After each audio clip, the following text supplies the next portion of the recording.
Well, we are back, huh? We're back at the 9 Club, everybody. Today, we got a special guest. Give him another. Special guest. Yeah, let's give him more. That is a lot of specials. Garrett Hill is with us. Finally made it, dude. How are you, bro?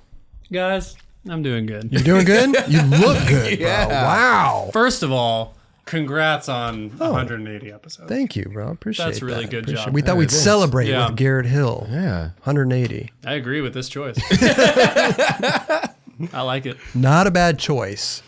I was just looking to see if you had red and black pants on, but No, this is kind of normal today, right? this is So- normal. Yeah. This is a lot more normal. You know what's funny? I was thinking about this today because, you know, the infamous, I think it was in Trans World, you had the photo or a sequence maybe of Yeah. the red and black pants. Yeah.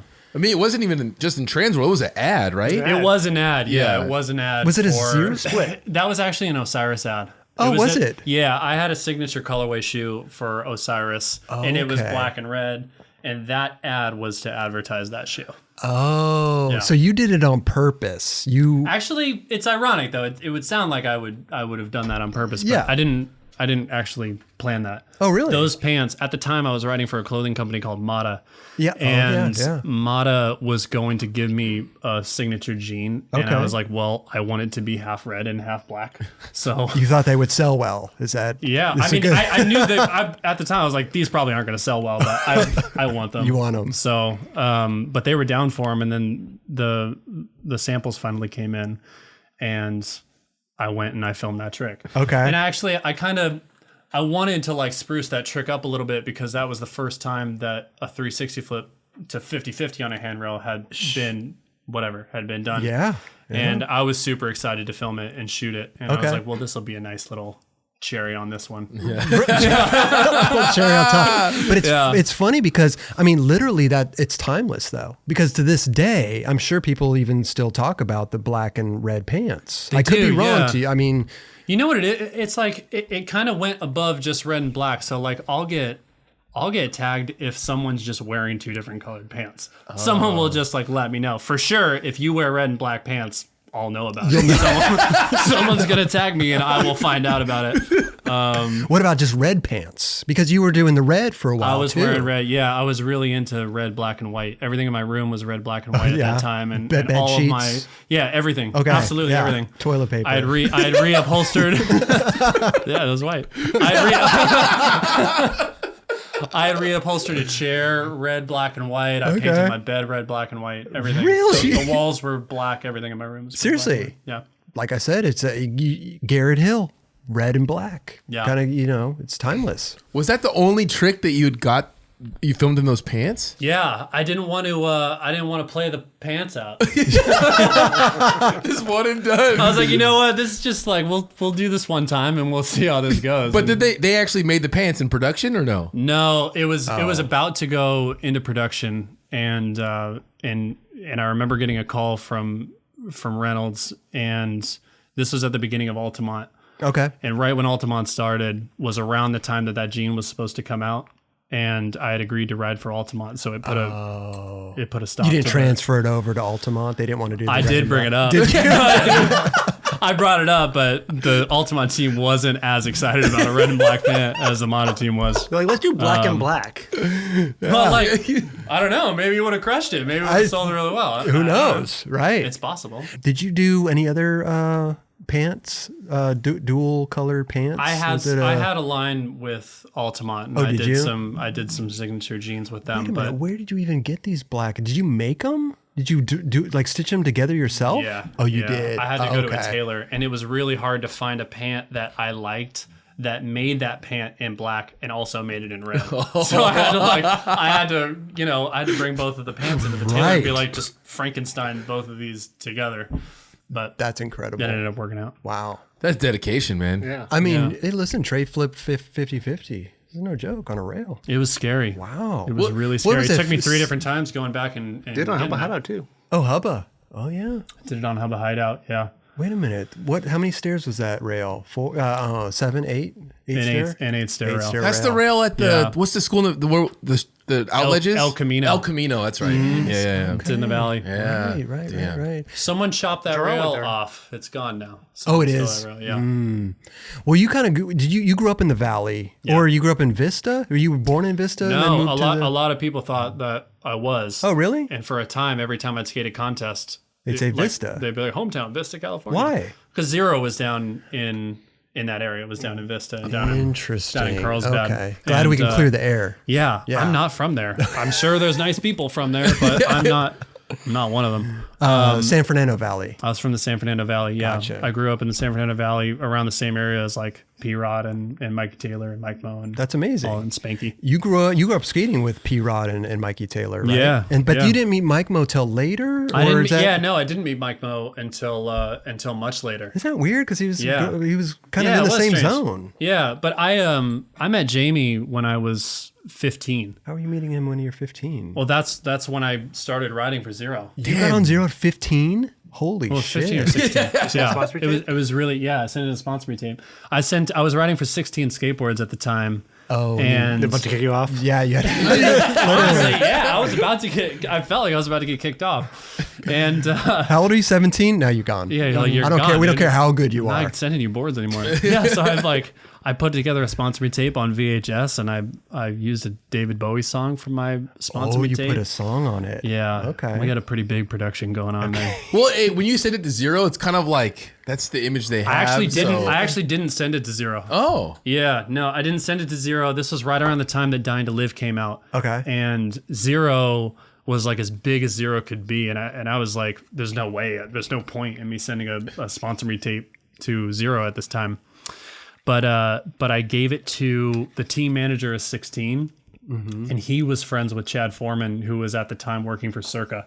Gotcha. And he was like, "Oh, we'll try and get you a shoe deal going." So we sent it to them, and then it wasn't labeled, so Chad just assumed that it was for Zero. So he gave it to Jamie, and I got a phone call maybe a week after I had sent that out from Jamie Thomas. Yeah, well, I came back and I was still in high school.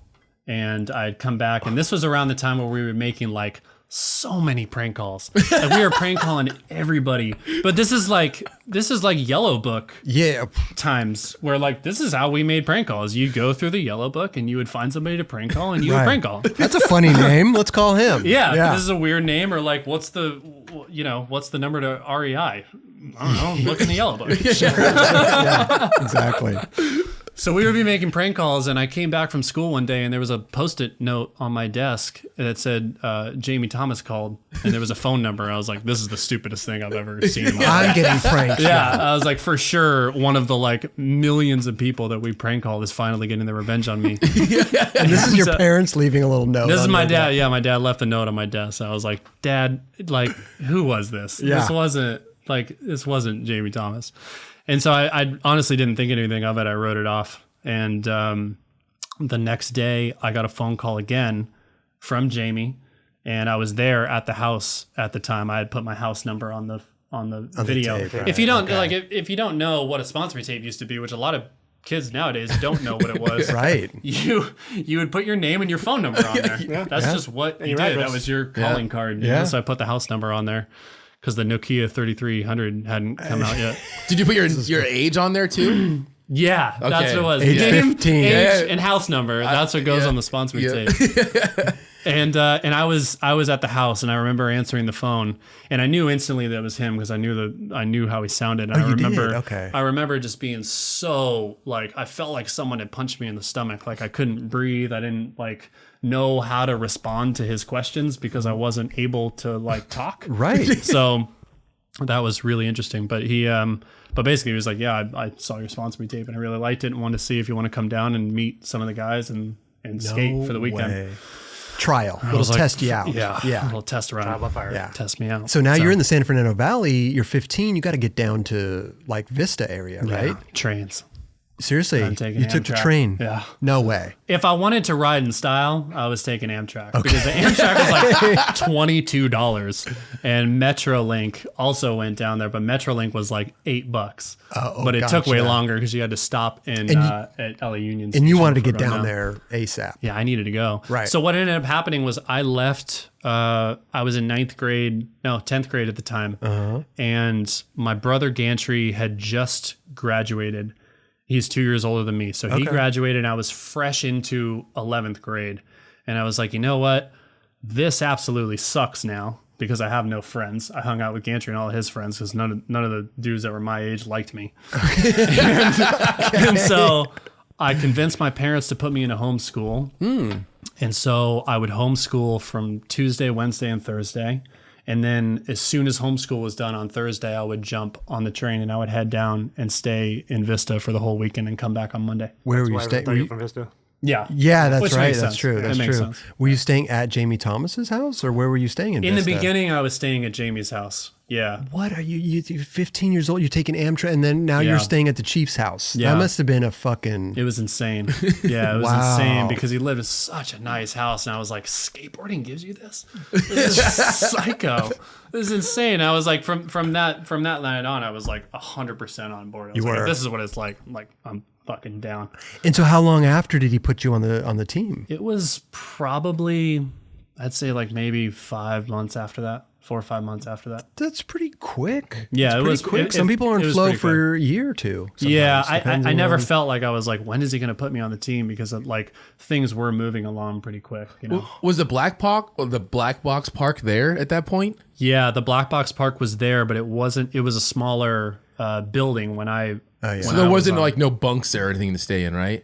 No, Because there was a lot of people staying there at one point. yeah, that was the bigger Black Box. That was the next okay. building. Once Fallen started, they needed to move it to a bigger warehouse, and then they brought on a bunch of other companies in that same distribution. But when it started, it was just zero, and it was in a lot smaller place. Oh my God, but, dude. Staying yeah. with the Chief down there, 15 years old, bro. yeah, and then That's after that, insane. there was a Zero house, and so I would just stay at the Zero house. Huh. Yeah, a What couple did- other guys like Lindsey Robertson and Dan Murphy and Bobier were living there, and Jamie was basically like, you should probably stay with these guys because they're going to be your, Right. your buds. Did you end up finishing homeschool, or did you? I did. then- Yeah. Oh, you did. Yeah. Okay. I finished homeschool. Couple days a week, couple packets. Yeah, it was mellow. Yeah. And I never had any problems with it. I never had any like problems in school with the actual coursework. Right. I just hated the system of it, and I hated the fact that everyone was so lame to me. What happened to my cool brother? He's the only yeah. dude that liked me. No, I know, but like luckily, I went to the same school as Gantry, and we had our skate crew, and we had like our circle of friends, so I didn't care anymore. But Any flow before Zero? Were you? yeah, so I was on I was on 16 skateboards. Oh, that's before right, then, 16. But then I'm before sorry. that, I was getting flowed by Status. Oh, And, seriously? Status and DNA. No way. That was the first check I had ever got You and for Jim Bates? skateboarding, actually. What? Yeah. You got a It was check Jim from Bates. Status? I got a check from Status, yeah, which was the coolest thing ever because I was like a child. I was like too young to be getting checks. And I got a box in the mail, and it was just like filled with boards, and there was wheels and shirts and all this stuff. And then there was a check in there, and I was like, dude, this feels like the coolest thing ever. I felt like Nick Nolte in Blue Chips. Like descended. I was like getting all this cool shit. And Nick Nolte. I was like, dude, this is the coolest thing ever. And the check was for $200, and that was like it might as well have been $2 million. $200 Because I was so stoked. Because I was like 13 I was or gonna something say like 13 that. or something. Was that when P-Rod was on DNA? Is it? I think that was when P-Rod was on DNA. Damn. Are you friends with him at this point? 13 years old? Are you friends or not yet? P-Rod. Oh, yeah. Oh, so you okay. Yeah. We're buds. He had a part on one of their videos. He skated a Redman and Fred Durst song. Fred right? Durst. Yeah. He used that song twice, by the way. What? There was another like video. Was it 118? Was the 118 video? There was another video where he used that song. He used the same song twice. You know what? When I heard it the second time, I was like, I get it. This song's sick. You'd like if it worked the first time, Why not? use it again. Yeah. Why not? It's so funny. I don't even like. like a I know. theme song. I know Paul was on DNA, but it doesn't even read. Like for me, it's like he started at City Stars. You know what I mean? Like that's what I remember. Yeah, everything really took off. Sure. When he was riding for City Stars. Man, so 13 DNA. I mean, I'm sorry. Stat $200 check. Your AM. Yeah, and that didn't last long. Oh, it didn't. You know, the 16 dudes were like, we want to send you on tour. And I was like, let's go. Let's do it. How did 16 even discover you? I think it was because they had their address on one of their ads. And if you have your address on one of your ads, I'm sending you a sponsored tape. That's how it was back then. You're going to get Yeah. my David Bowie sponsored Right. tape. So 16 had to have put their address on one of their ads. Okay. Because that's what me and Gantry would do. We would just go through the skate magazine. yeah. And that was like our job. We would clock in. We would flip through the skate mag. I love try that and clock find, in. Yeah, we Yeah. would find out who, had an address on their magazine. We're like, didn't matter what the company was. We would Right. just send them a sponsor. Back then, majority of the companies would put their address on there. The majority of them That's how it- did. Yeah. Now, none of them Good do. luck. Yeah, Yeah, their there's email no address. way. Yeah, There's no send them a point. fucking It's like DM. info at so and so. It's not going to go to anybody, but Yeah. Did you ever write him a letter with like, hey, can I get some stickers or like $1, something like that? $1? asking for money? No, you would write. No, I'm sorry. You would send them $1. Sorry. Oh, Sorry. I had a brain I love fart. that. That's a thought good you were asking- twist. yeah. That's a good twist. I like you that. want to give me money? That's amazing. I sent you mail. Doesn't brain hurt to fart. ask, I guess. No, you would usually send in $1 and then would send Stickers. back. Yeah, no, I didn't do any of that. He wanted Yeah, to get on the team. straight to business. I was like, dude, I want stickers. You want money? Yeah. I want a check for $200, and I want you to send me on tour, and I want 4 boards a month. Oh my god! Wait a minute. So how long did status last? How long were you on status? Maybe 6 months. 6 months. Getting a check every month, $200 for didn't 6 last very months, long. and then you 16 guys hit you up. Yeah. Were they paying you as well, or just travel? No, it was just travel. Okay. Yeah. My stint on 16 didn't last very long because I was on there for maybe a year. And did you did you go out of the country with them, or did you? No, just, we didn't go to the country. We did a Okay. trip to Florida. Oh, that was your travel. That was my travel. Yeah. They lured you in by a trip to Florida. They're like, yeah, we're going to Miami. So. But yeah, we did this like, we were on the road for like 2 weeks or something like that. Something But that's cool, bonkers. though. And yeah, and Gantry was riding for them at the time as well. Oh, perfect. So we all like, our buddy Alex, who was the filmer, went on the trip as well. And it was just like the funnest. His homies. The funnest time. Who else ever. was on the team back then? Sean Harris was on the team. Sean Harris was on LibTech. So it was a LibTech 16 skateboards tour. Wow, yeah. Weird. Yeah, it was like a joint tour. Who else was on there? Aaron Artis was on that trip. Oh, wow. Remember Aaron Artis? Yeah. Kickflip melon grab. Yeah. Over Hollywood High 16 fence. Oh, yeah. So gnarly. That's so gnarly. Yeah, he was on that trip and he was absolutely killing it. Mark Gutterman was on that trip as well. Oh wow. Mark Gutterman. Mark Gutterman. Wow, yeah. Yeah, it was a fun trip. It was like, and we were all friends and we were all buddies. And to be on tour when you're 15, 16 years old with all your buddies with like literally no rules. the best shit. Everybody at least has $200. It's the gnarliest. It's the gnarliest thing ever. It was so much fun. So sketchy. And then the Jamie Thomas thing happened. Called you. Yeah, gave me a call.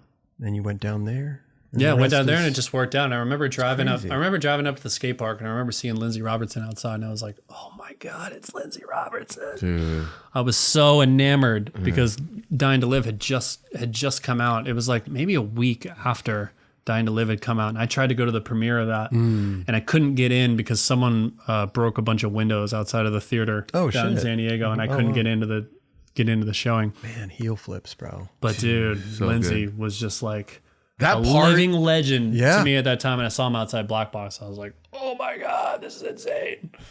he's like He the- did heel flips so much that he called them kick flips. He never called them. He seriously? never called them He heel flips. I don't know if people know that. He never No. called heel flips. Really? Ever? No. He's like, I kick flipped 16 today. Yeah, right. I was like, what? I'd watch it. It'd be clearly this is a heel flip. I'd be like, this is not a kick flip. Why? What is it? You was No just one would ever messing. question it though because they're like, whatever. You want to call it a kickflip? He was Call it a messing kickflip. around, or he was like legitimately thought they were called kickflips? I wish I could tell you. Okay, I we'll have to get him on the idea. show Oh sometime. yes, No idea. please. Please get him on the Yeah, that'd show. be amazing.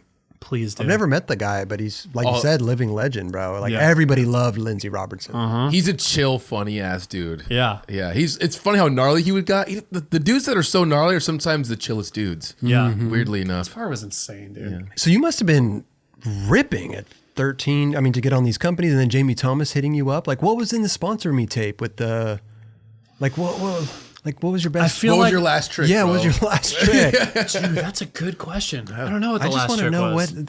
what. You know what I did in my sponsoring video that at least I can remember? At Holmes, there was a middle school called Holmes, and there was like this little 8-stair square rail, and I remember doing a kickflip backside 5.0 on that square rail, and I feel like that was like a really big highlight of my sponsor me tape, because people kids my age weren't doing flip tricks into rails. Sure. So I think that my sponsor me tape was just like real rail heavy, you know? Jamie loved it.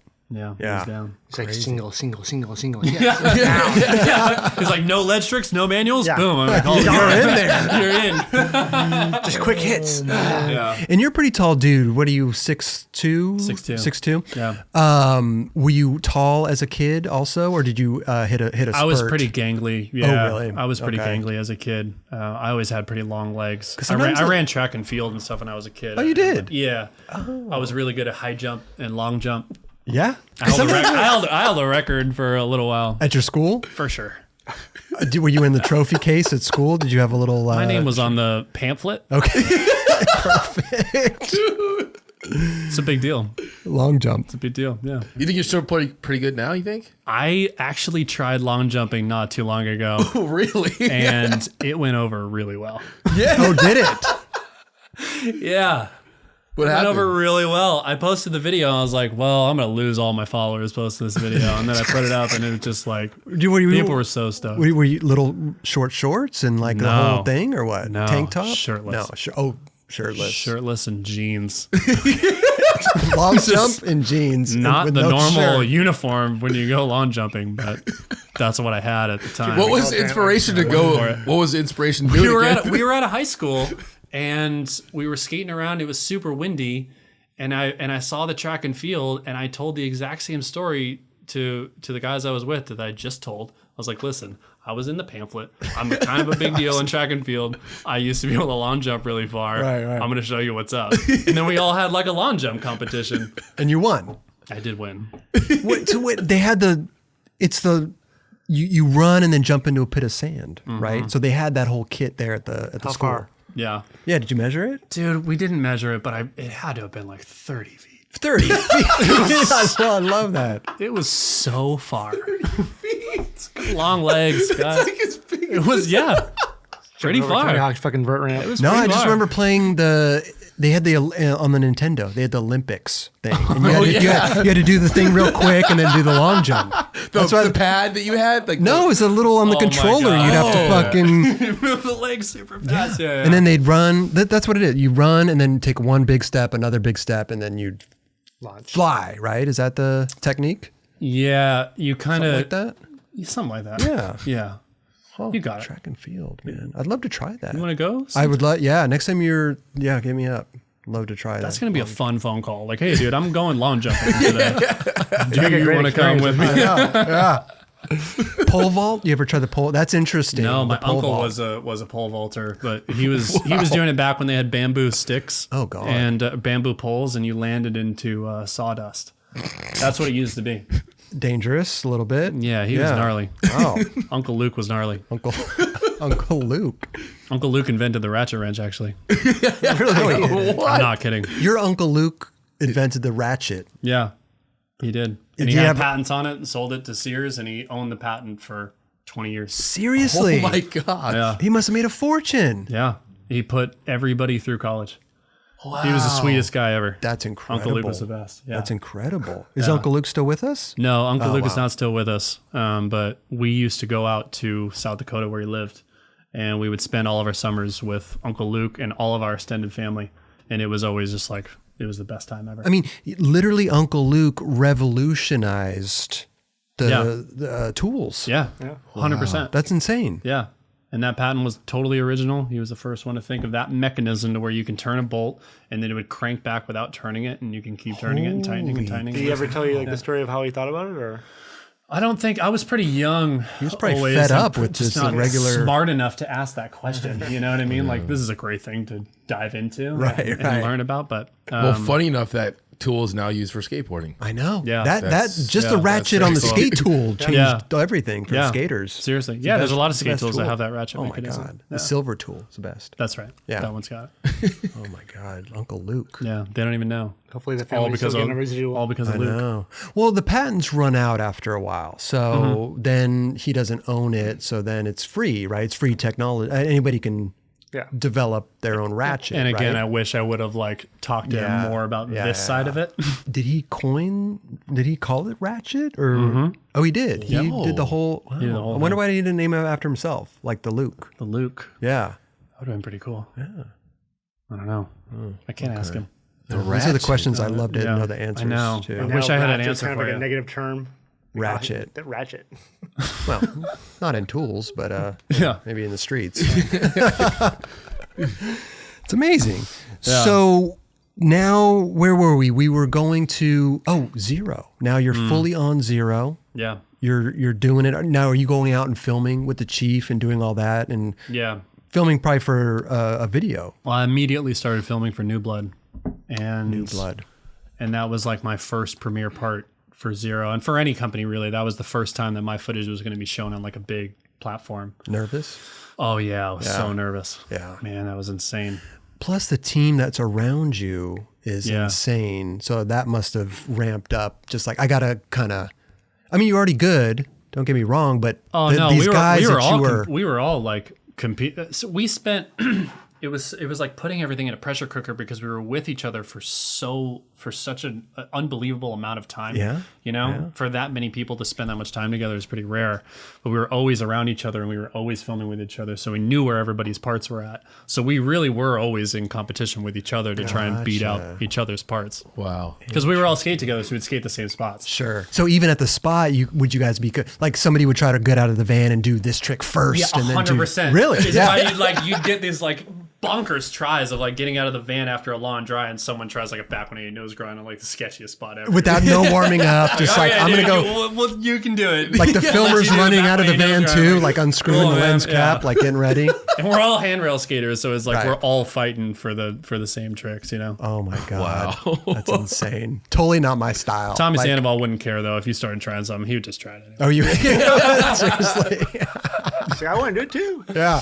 Yeah, he didn't care. Did you get along with pretty much everyone on the team? Luckily I did, yeah. I never wanted to try and like start any bullshit with anybody because it just like wasn't my thing. Yeah. And you're the new kid, so you want to. Yeah, especially the new kid, just like happy to be there. Yeah. I was like, you can all do whatever you want. So I ended up getting picked on a lot, but I was like, you know what? I don't care. Yeah. Go for it. What's left on this rail? 50-50? Okay, I'll just do the 50-50. Yeah. Because kind of like would you like concede tricks to different people, or would you be out there in the beginning? You would for sure in the beginning. Okay, because there were people like that were trying to get on like Mystery later on when Mystery got started. Mystery.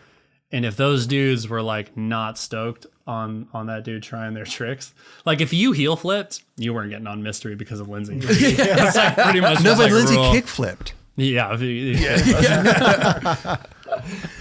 So later on, once I had established myself there and I knew I wasn't going to get kicked off, then I was like, all right, I'm going to do whatever I want. Sure. Yeah. Wow. What about when the chief stepped out of the van? Would everybody just kind of clear the way and let the chief kind of decide what? It was like it was straight always, for Benihana. Yeah, straight for Benihana, straight for one of your nose grind, whatever it was. Like we were just stoked to watch him skate. You know, legend. It was such a production, and it made me more inspired to like take that level of production in my own skating, which is like, you know, how the black and red pants would come about. I would always try and like I learned a lot from Jamie by how much like theater he would involve and incorporate into his skating, and that was kind of what drew me to skating in the first place. I was like, there's so much drama and there's so much like theater and romance. It was like really romantic to me. Yeah. And I was drawn to that. Everybody in skateboarding was such a character, you know. Interesting. And Yeah, and I love that. Yeah, and Jamie Thomas, I mean, he was really, I mean, from what we hear, and even he's talked about on the show, just kind of, he had everything in his mind, how he wanted it to go. He already had his song picked out. He would do the tricks according to the song. Like, he was really like hyper focused on He like could see video super parts. far ahead. And, Yeah, for sure. He was always a couple steps and ahead. some people maybe didn't even, they couldn't get down with that. And other people did. It sounds like you did. You were like, no, right it did. there. I resonated spun that, with you. Yeah, it totally resonated with me. I spun that as a total positive, but it did rub some people the wrong way. Sure. Yeah. I don't even know what you'd call them, like hardcore people. Well, I don't use that know. word, It's just, but it's skating. I don't even know what to say, but there's just skating, certain and people that didn't like that kind of. They would think that stuff was like premeditated, but it's too much, right? Yeah, Skating's so too much. personal that I could but see it's why like, somebody. Who are you to tell somebody how they're supposed to skate and how they're not supposed to skate? You know what I mean? It's like that's a super double standard. But when you were filming for your New Blood part, did you use that technique to film for it? Yeah, Like, I feel like that was later? just like what our deal was at the time. You know what I mean? Like we wanted to be theatrical. We wanted stuff to be bigger than the trick, and we would always be trying to do whatever we could to try and elevate whatever the trick was, because anybody could do a backside lip slide. So it was kind of the way we interpreted it was, how do I make this backside lip slide better than a backside lip slide? What can I do? Can I add bandanas? Yeah, can I add bandanas? I can put on 2 different colored pants. Can I slam into a glass, window after this and break it? Yeah. Whatever it was. Dramatics. You want to add some theater to it. It's interesting. You know what always killed me though is like the zero stuff was always like single trick. Yeah. But your lines, whatever, I was like, fuck, I want to see this guy cruise around more. Thank you. No, seriously. No one ever said that to me. For real.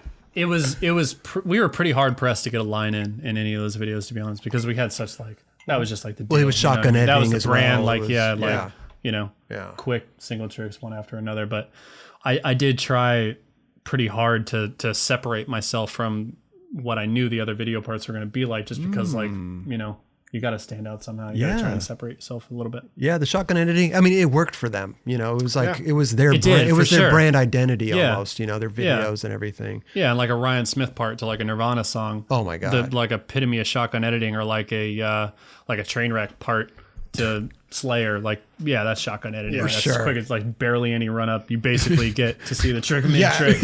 Right. You could like not land some of those tricks at all and be totally fine. Yeah. But yeah, I did want it to be a little bit different, and I got really lucky with the song choice that we went with for that part. What song was it? I forget. It was Another Girl, Another Planet by The Only Ones, and Corey Duffel had helped me out with picking that song. I gotta say, Corey Duffel is probably the best music supervisor for sure. Ever. For sure. Because like I've 100%. hit him up for like Enjoy stuff, whatever, and he'd always be like, "Oh, use this song, whatever." And it always works. Yeah. Wow. Yeah. He's on point. when it comes to He's music. like incredibly dedicated to music, and his knowledge of music is so expansive. It's amazing that he even wants to share that type of stuff. Because some skater, I might come out yeah. with another video part. I'm going to save he'll this hear song. songs and be like, "Oh, that person can totally skate." Totally, Like, yeah. I hit him up for a Kairos song for his retirement song, whatever, and was like, Yeah. "Oh, this is perfect." Yeah. Like, Wow, I didn't know that. Yeah, he You nailed got it first go. Yeah. Because the alternative to that was I was going to use a song by The Darkness. I don't know if you remember this band, but they were like an 80s cock rock band, and they sung I Believe in a Thing Called Love. Yep. Okay. I believe in gold love. That's the one. Great song. Great band. I was going to use a song called Get Your Hands Off My Woman, Mother Effer. Okay. It's a heavy song. Sure. Sounds like it. And me and Cole were fighting for that song for a little while because it was just so much fun. It was such a ridiculous song. Okay. And Shared part. but this was at like the height of The Darkness, like right after that hit song came out, and it was like $10,000 or something like that to get the rights to that song. Wow. And Jamie was like, "Hey man, I don't know if we could swing that. Like, Yeah. we could if you're like dead set on it. We'll get the rights." But he did hit me up later, and he was like, "Hey, we got the rights to it. They came down a little bit on the song." He's like, "Do you want to use it?" And I was kind of freaked out. And then Corey came in and saved the day. Oh, helped me out with wow. that song. So Yeah, was and that we laid song- it over, and it just worked. It worked. was such a good synchronicity, and it represented me so well. I felt like after the video part came out, I was so happy with it, so proud of it. Huh. And still to this day, I'm very, very proud of how that part came I out. love that. Yeah. Yeah. That's great. Is it the part where you 5-0 the big thing, the big hub at the end? I can't remember which one that is. That was the Strange World part. Okay. 5-0 big hubba and almost got hit by a bus. Oh, by a bus. Like, whoa. Because we were talking earlier, like I think in Brazil, I was like, what was going through your head in that shit? And it sounded like you like blacked out doing this stuff. I was telling Kelly in Brazil, I completely blacked out during that session. Sometimes you're just like, you're so scared to try something. Yeah. And that was one of those times. I had driven down to San Diego specifically to try this 5-0. And this spot was a 20 stair hubba, and it was a wooden hubba. Okay. And it was like maybe that skinny. Couple inches. And it was in front of an apartment building. And the apartment building run up, the run up for this spot is you're passing by people's apartments, their front doors, and then it also has that squishy ground that's like it's not hard, so you're just like sluggish, running through sludge. And I don't know what it was, man. I went to like pop onto a 50-50 just to like warm up, and I really don't remember the session. Isn't that insane? The whole session or just the trick? No, the whole session. I don't really remember it. Oh. The whole session, I think my mind was just like so panicked and so freaked out that I hit my threshold of stress, and it just like turned itself off, and my body just kind of took over, and I tried to 50-50 it again, and then I 5-0'd it. So you there? Yeah, if you that's the only way you know. I'm just recurring the tries. That's crazy because a lot of people will black out during the trick. Yeah. And then but the whole session? The whole session. It was a pretty quick session, albeit because we were at an apartment. Right. But yeah, that was terrifying because it was one of the only things that like I had skated to where if you don't lock in, you're going to the hospital. Like it's going to be a super bad slam, and there's no way out of it. So I was freaked out. I can't recall the trick, but I'm kind of relating it to like Muska's, how he would skate the apartment building kind of the apartment ramp. Kind of same kind of same setup. Same kind of totally same setup. Was this a spot that you found or a Jamie found or something? This was a spot that Robert Lopez Mont had backside 50-50'd, and someone over at Osiris had told me about this hubba, and they're like, yeah, you should go and try and skate this thing, go and 5-0 it. Where is that dude? All right, cool. Oh my god, he's in great question. South America somewhere, right? Yeah, probably. He's still ripping. Yeah. So during New Blood, who was your shoe sponsor? I was riding for Fallen. Yeah. Okay. I was getting stuff from Circa, and then when Fallen came out, Jamie was telling me, he was like, "Hey, would you like to ride? You're gonna ride for Fallen, right? I was like, yeah, for sure. What? I remember this 88. Oh yeah, I rode for 88 for such a brief amount of time before. That was before I was riding for Fallen. Yeah. Okay.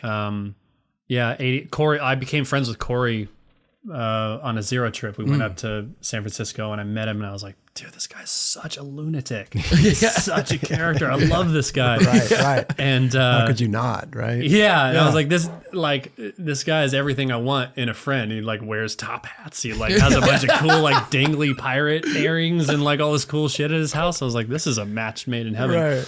So we became really close, really quick, and yeah, it was like he gave me the song choice for New Blood, and then he helped me get onto 88. Okay. And right after I took portraits for that company, they went out of business. Oh, that was quick. Super quick. Oh, yeah. Who was on, like Christian Svitek? Was he on that? Yeah, Svitek was on. Markovich. Gutterman was on. Duffel was on. It was a good team. You wonder like how it's obviously the back end of it, but for a great team like that, man, it's surprising. Sounds well, but making good product and delivering on time. Yeah, this is true.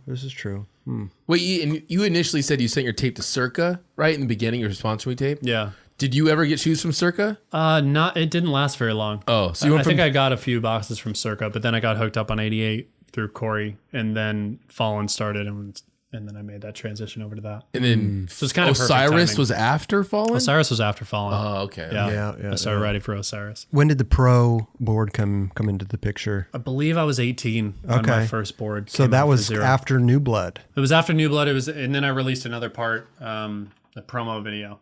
Me and Tommy had parts in the promo video, and that was our going pro video parts. Oh, you would turn pro together with them? Yeah, our video parts were released with our pro boards. Oh. It was like a little DVD that came within the cellophane. Now, the chief is very, he's hyper focused. Now, did he talk to you? Did he plan out the whole pro thing, or did he just tell you, hey, you're going to go pro?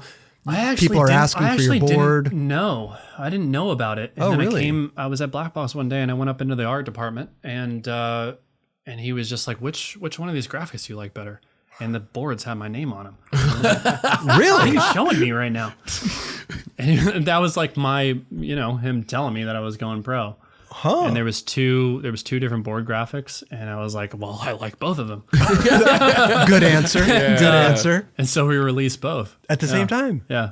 What was the graphic? What was your pro? I can't remember the It was pro, split. It first was pro. like it was a dude it was like his old grave digger holding a lantern in like a graveyard. Okay. And there was one that was just like, it was like a type font size. How do you say that? Type, yeah, whatever the font. Yeah, it was just a font board of everybody's name, and I had a little jack-o'-lantern at the end of my name on my board. I love that you just go up in the art department and there's your graphics. Yeah, it was that's just there. amazing. It was pretty amazing. Yeah, it was pretty incredible because I was like, I knew at that moment that I was, I had really done what I had set out to accomplish, and I was like, I knew that I was in for a long ride of like what would be some pretty amazing years. Oh yeah. I mean, for Jamie Thomas to turn you pro on his company, it's huge. Yeah, it was that's pretty a big honor. It was pretty big. When you found out, when you saw those graphics, how long was it till those boards came out? It was super quick. It was next season. Oh, so they wow. were out within a couple of weeks. Oh, okay. Yeah. And you had that part already done at that point? The going pro part, yeah, it was already done and it was ready to go.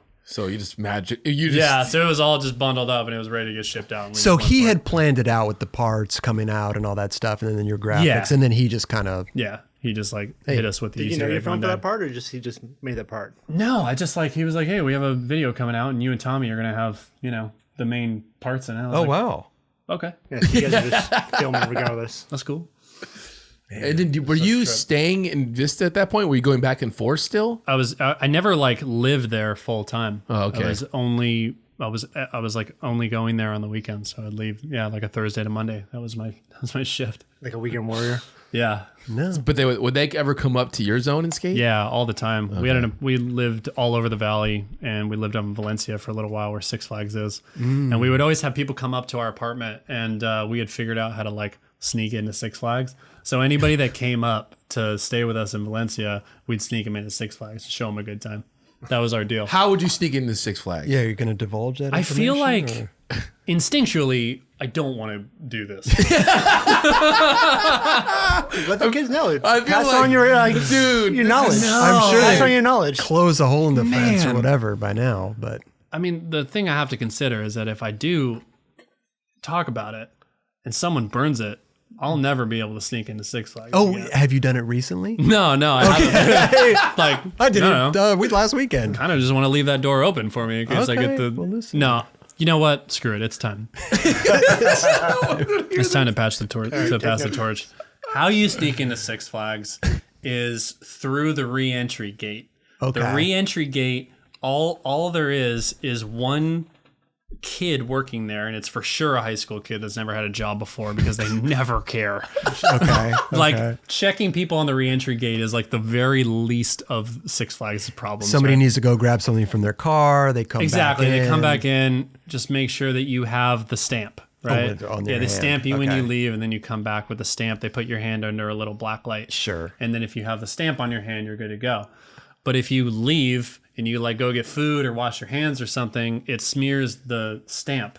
So all that they're really required to do is just see if something comes up on the black light, which is just a highlighter. So really, it's that simple. You just scribble some highlighter on your hand, and then you wipe it under. You just swipe it underneath the thing. How did you discover this? You're good to go. How did you even discover that a highlighter We were living. responded to black light? I was living with my buddy Owen, and Owen lived in Valencia, and he was like a hometown hero, knew the ins and outs of the whole city. And so like when we started living together, he like inherited this secret. So It was passed on, and then this has been passed on through generations. I got the golden ticket to Six Flags, and then from there it was like, oh man, we were doing it like 3-4 times a week. Wait, it's a fun place, you know? So much fun. I haven't been there in years. Such a nice perk too, and you drive all the way up to Valencia because it was in the middle of nowhere. I was like, Yeah. listen, we're gonna skate, we're gonna get tricks, and then we're gonna ride rides. Right. It's gonna be worth your time to come up here. You really should come up here. It's gonna be fun. I think the last time I went was when they like opened Viper or something. Oh, wow. Remember that? Yeah. Huge That was a deal. long time ago. Wait, so would all you guys just do that and roll with each other? Like, there'd be like a crew of you guys? Like, Yeah, hey, which is Everybody's stamp got washed off. That's weird. Every single person in your 16-person crew has just like a random smudge on your hand. I can Checks out to see me. Garrett going to Checks out. everybody like, hey, here's you gotta draw a circle, to rub it off a little bit. Yeah, it was just like just teenage hijinks. I love that, bro. that is awesome. amazing. Yeah, We should try it. See if it works. we should try it. Actually, Yeah. we should try Great it. segment. We should seriously go for it. Try and sneak in. I'm sober down. Jacob I'm segment. so down. Oh for that. no! Now they got probably cameras and all kinds of shit. I'm sure they had them before. I'm sure it's the same. true. The same kid. Probably the same. Yeah, probably the same kid. Hasn't aged. Little older. He's still in 9th grade. Still didn't paid $4 an hour. He doesn't care. I'm sure it will still work. When this video comes out, there's be a lot more people doing it. There is too. You know what? Go for it. Yeah. There's gonna be a line out the door. Yeah. You should never endorse directly be able to find the source of Right, It's gonna be a right. highlight on our channel. criminal Right. behavior, It's gonna be but you know what? Go for it. It's like this sneak place- into Six Flags. This It's place is packed, but no one paid for shit. What do you mean it doesn't work? Garrett Hill at told an me. all-time high. Profits at an all-time low. What the hell is going on? There's a massive line to get in the re-entry. Next week, Magic Mountain's closed down. Filed for bankruptcy. Six Flags. What did I say? It's Yeah, the Magic same Mountain. thing. Same thing. Yeah, Magic Mountain. Six Flags. Six Flags Magic Mountain. That's the whole title. I'm scared of those rides. I love them. I can't do it Oh anymore. my Yeah. god, I love roller coaster rides, do them bro. anymore. Superman, remember the Superman? You go up and then Yeah, go that back one down. was scary. shit. I rode a ride called Tattoo that they have there, and it's like you're strapped in on your chest like Superman, and it's like the sketchiest ride ever. And they have like an inverted loop, and after that inverted loop, I remember I threw up. I couldn't drive home because it messed my whole equilibrium up. It threw me off, and I was sick for 3 days after that ride, and that ended my roller coasting career.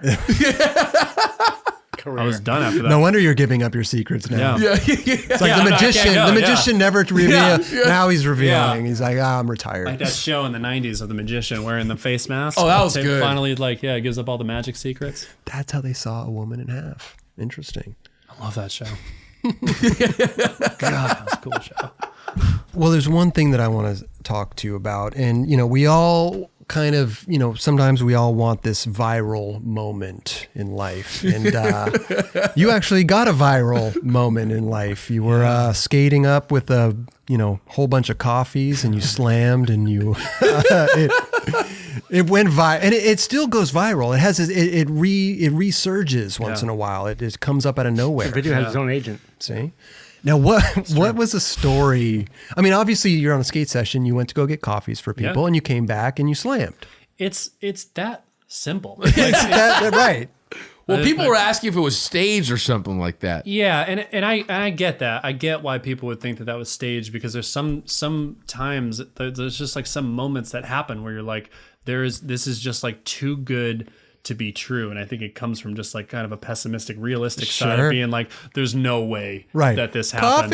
Coffees, Yeah, and all of a sudden you're on the ground. Wait, why and is you he focus filming? your board. Yeah, why is he filming him with coffee? It's So like, here's- Well, he's filming his buddy. yeah, I know, but It's a combination that created this perfect storm, because at its core, it's a simple love story. I'm coming up to the session and I'm trying to deliver coffees to the whole crew. Right. And I'm pretty proud of this, because I've gotten, to the coffee shop and I've gotten all the way back.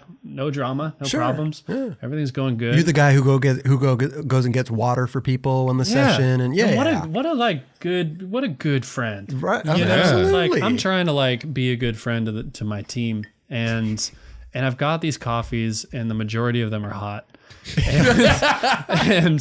And my friend Shay is trying a trick, and he's getting close to the trick, and I can see that as I'm skating up. He's about to do it, so I'm like, this is going to be a great day. He's going to land this trick, and we're all going to get to celebrate with coffees. Right. Was this pretty early? much right afterwards. was it early in the day or was This it? is an afternoon session. Oh, okay. Yeah, Where were everything- you on tour? Were No, you just, no. This is just a homie session Okay. up in Valencia. Gotcha. So we're out there skating. I'm skating up. I'm like, dude, this rules. And I go to high five and I'm like, got the coffees, time to fucking, and then second that I say that, I hit the high five, we connect, good connection, and then I hit the rock, and I'm like, my body position is just in the worst position to hit a rock, and I'm also holding these coffees, so in midair, I have very little time to decide what I'm gonna do. Yeah. And in midair, I decide, I'm taking this all the way, I'm gonna try and salvage these coffees, so I take the full hit to my ribs and I knocked the wind out of myself. I had bruised ribs for like a few weeks after really? that. Okay. I took a proper slam, but I tried to save the coffees, but somehow they exploded the second that they hit the ground. Everything exploded and then everything like flew off. It was like a cartoon where like cartoons fight in a dust cloud. Everything went flying all over the place. And my glasses flew off, my headband flew off. And, like, I didn't know where anything was. The coffees were gone. I was covered in them. I was hurt, and, you know, I was bruised and bleeding. And I got up just so pissed. And my brother was filming this, thank God, because like we grew up skating and filming each other, just like filming each other all the time. Antics and little things on the session. And stuff like that. And I looked ridiculous skating up. You know what I mean? Like I had sunglasses. And I looked like a roadie for Fleetwood Mac. Like I looked bandana. Ridiculous. You know? And so he was just filming me skate up, and then he caught that moment. Oh my God! And it was pretty amazing what happened after that video got posted. It was insane. Well, I think why people think it's just fake is because you got up and got pissed, and then you focused your board. Just like what? How would that be? I realized it was real when I saw you got pissed. I was like, dude, he is fucking angry as fuck. Yeah, man. I was livid. Everything that I was planning in my head went completely wrong. But I was like, understandably pretty upset. So your brother filmed it. How did it get leaked out? How did he just post it? Where did he post it? So that clip was in a montage of slams that I released as my opening video to Threat Skateboards. Gotcha. Threat Skateboards was a sister company of Zero out of the same distribution. That was going to be the first price point pro skate company where you can get a pro board for cheaper, $20 cheaper. Right. Yeah. And so it was such an underdog company, and we had this clip and just didn't really know what to do with it. And we had all come up with the idea of just kind of having a slam, glorifying all of my slams for my intro to this company. Instead of like this rad heavy hitting, commercial of like these great tricks, it's just me slamming all over the place. In this clip, I didn't really think much of it. It was just kind of in the middle of this video, and then instantly that clip got plucked and went everywhere. It went everywhere. It went everywhere. I saw it everywhere. I saw it on TV. I saw it on the Chive, BuzzFeed, every single like entity that posts these like viral clips. I saw it on there. And did you guys get any money from it, or did they literally? Yeah, we like people found us. Oh, eventually, like actually quite soon after that video got posted, people started reaching out. These entities that like buy these clips and sell them off. Gotcha. So we got representation for the clip. Junkin Media, and Junkin Media bought the clip. How insane is that? It's a 30-second clip. It's not even like I mean, the slam is literally like 10 seconds maybe, but then the aftermath and everything. But I mean, whatever the number, you don't have to give it. But like, is there a living? Like, did you make? No. It's I don't. Yeah, and I don't know what people think about how much money you can actually make from this stuff. There are certain people that really they like milk it. You know what I mean? Like they'll turn their clip into like a brand. They work the angles. Yeah, they work the angles. Like Pizza Rat, whatever. Pizza Rat's got like a whole like line of accessories and clothing and stuff. It's a rat carrying a piece of pizza up some stairs in New York. That's Pizza Rat. Oh, wow. Okay. You've probably seen the clip if you see it. But yeah, I didn't want to do anything like that. So yeah, we made some money on it, but it's not bucks, like, not retiring off of it. Wait, what was your reaction to the video when you watched it? Initially, I was really pissed. You know what I mean? Like I was pissed. You relived it. Yeah, I relived it. It was like PTSD all over again. But, after a while, I was like, you know what? This is pretty great. After I saw the reaction from it, that it was like I had people messaging me being like, dude, I was having the worst day, and I watched your clip, and it made me so fucking happy. I was like, you know what? Right. How could I then be like, you know what? screw this clip. I hate this clip. I hate people talking about it. I want them to talk only about my skating. Like, whatever, We've man. all had those moments. Yeah. If that makes you happy, and then cool.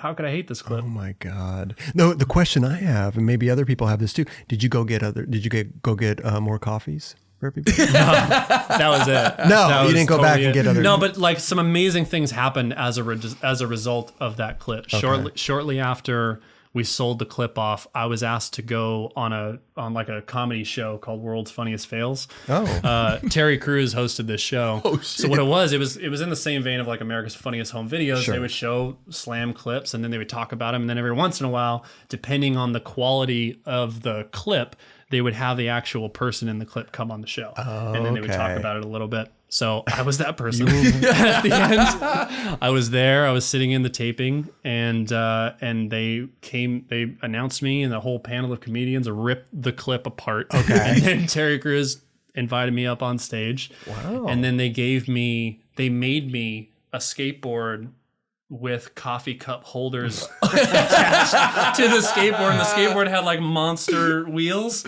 So they're like, dude, here's a skateboard, so you'll never drop the coffees again. That's pretty and amazing. I was like, this is fantastic. It was like a trophy for that slam. Right. Everything just came full circle. I was like, this is amazing. You still Terry, have? Yeah, Terry signed it, and I was like, this is the greatest thing ever. I display that at my house like I would display like a Golden Globe. Yeah. It's like a really like legit trophy. You don't really get trophies in skateboarding. I was like, this is my skateboard trophy. I'm gonna really display. Is it well this made? thing. The They did a great job. Yeah. Legit board, big monster truck wheels, good solid cup holders. It works. That's so funny. The clip is insane because, like I said, it'll pop up out of nowhere and just have this new viral moment. Yeah. It's like this rebirth of this clip. Yeah. Maybe every couple years or something, it'll just kind of pop Pretty up. Frequent. It's pretty frequent how often that happens. So funny. One of the greatest things I think, besides going on the show and meeting Terry and doing all that, that year after it came out, it was like close to Halloween,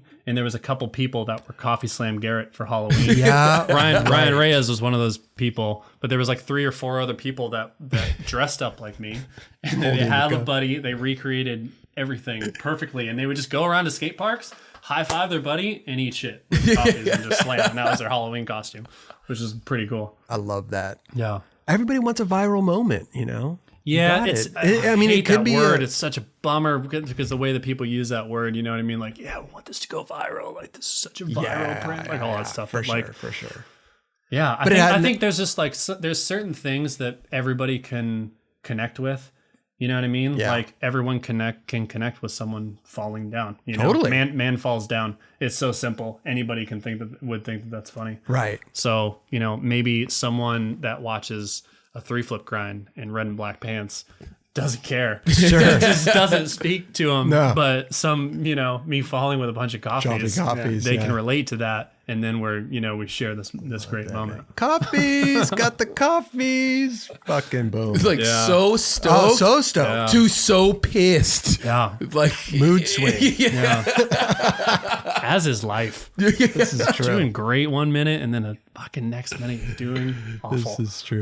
Now, you talked about Threat. Threat was a sister company to Zero. They wanted to try something new. Yeah. You got on that team, or you switched over from Zero to Threat. Yeah, Zero was growing at the time. Just the team was growing. It was getting bigger. And I had such a big involvement in the production process and the graphic making process and all that stuff. Okay, you were super involved. Yeah, I enjoyed it. I really enjoyed it. And I think Jamie understood that. And we had the opportunity to do it and then free up some space on Zero. So it did kind of work out.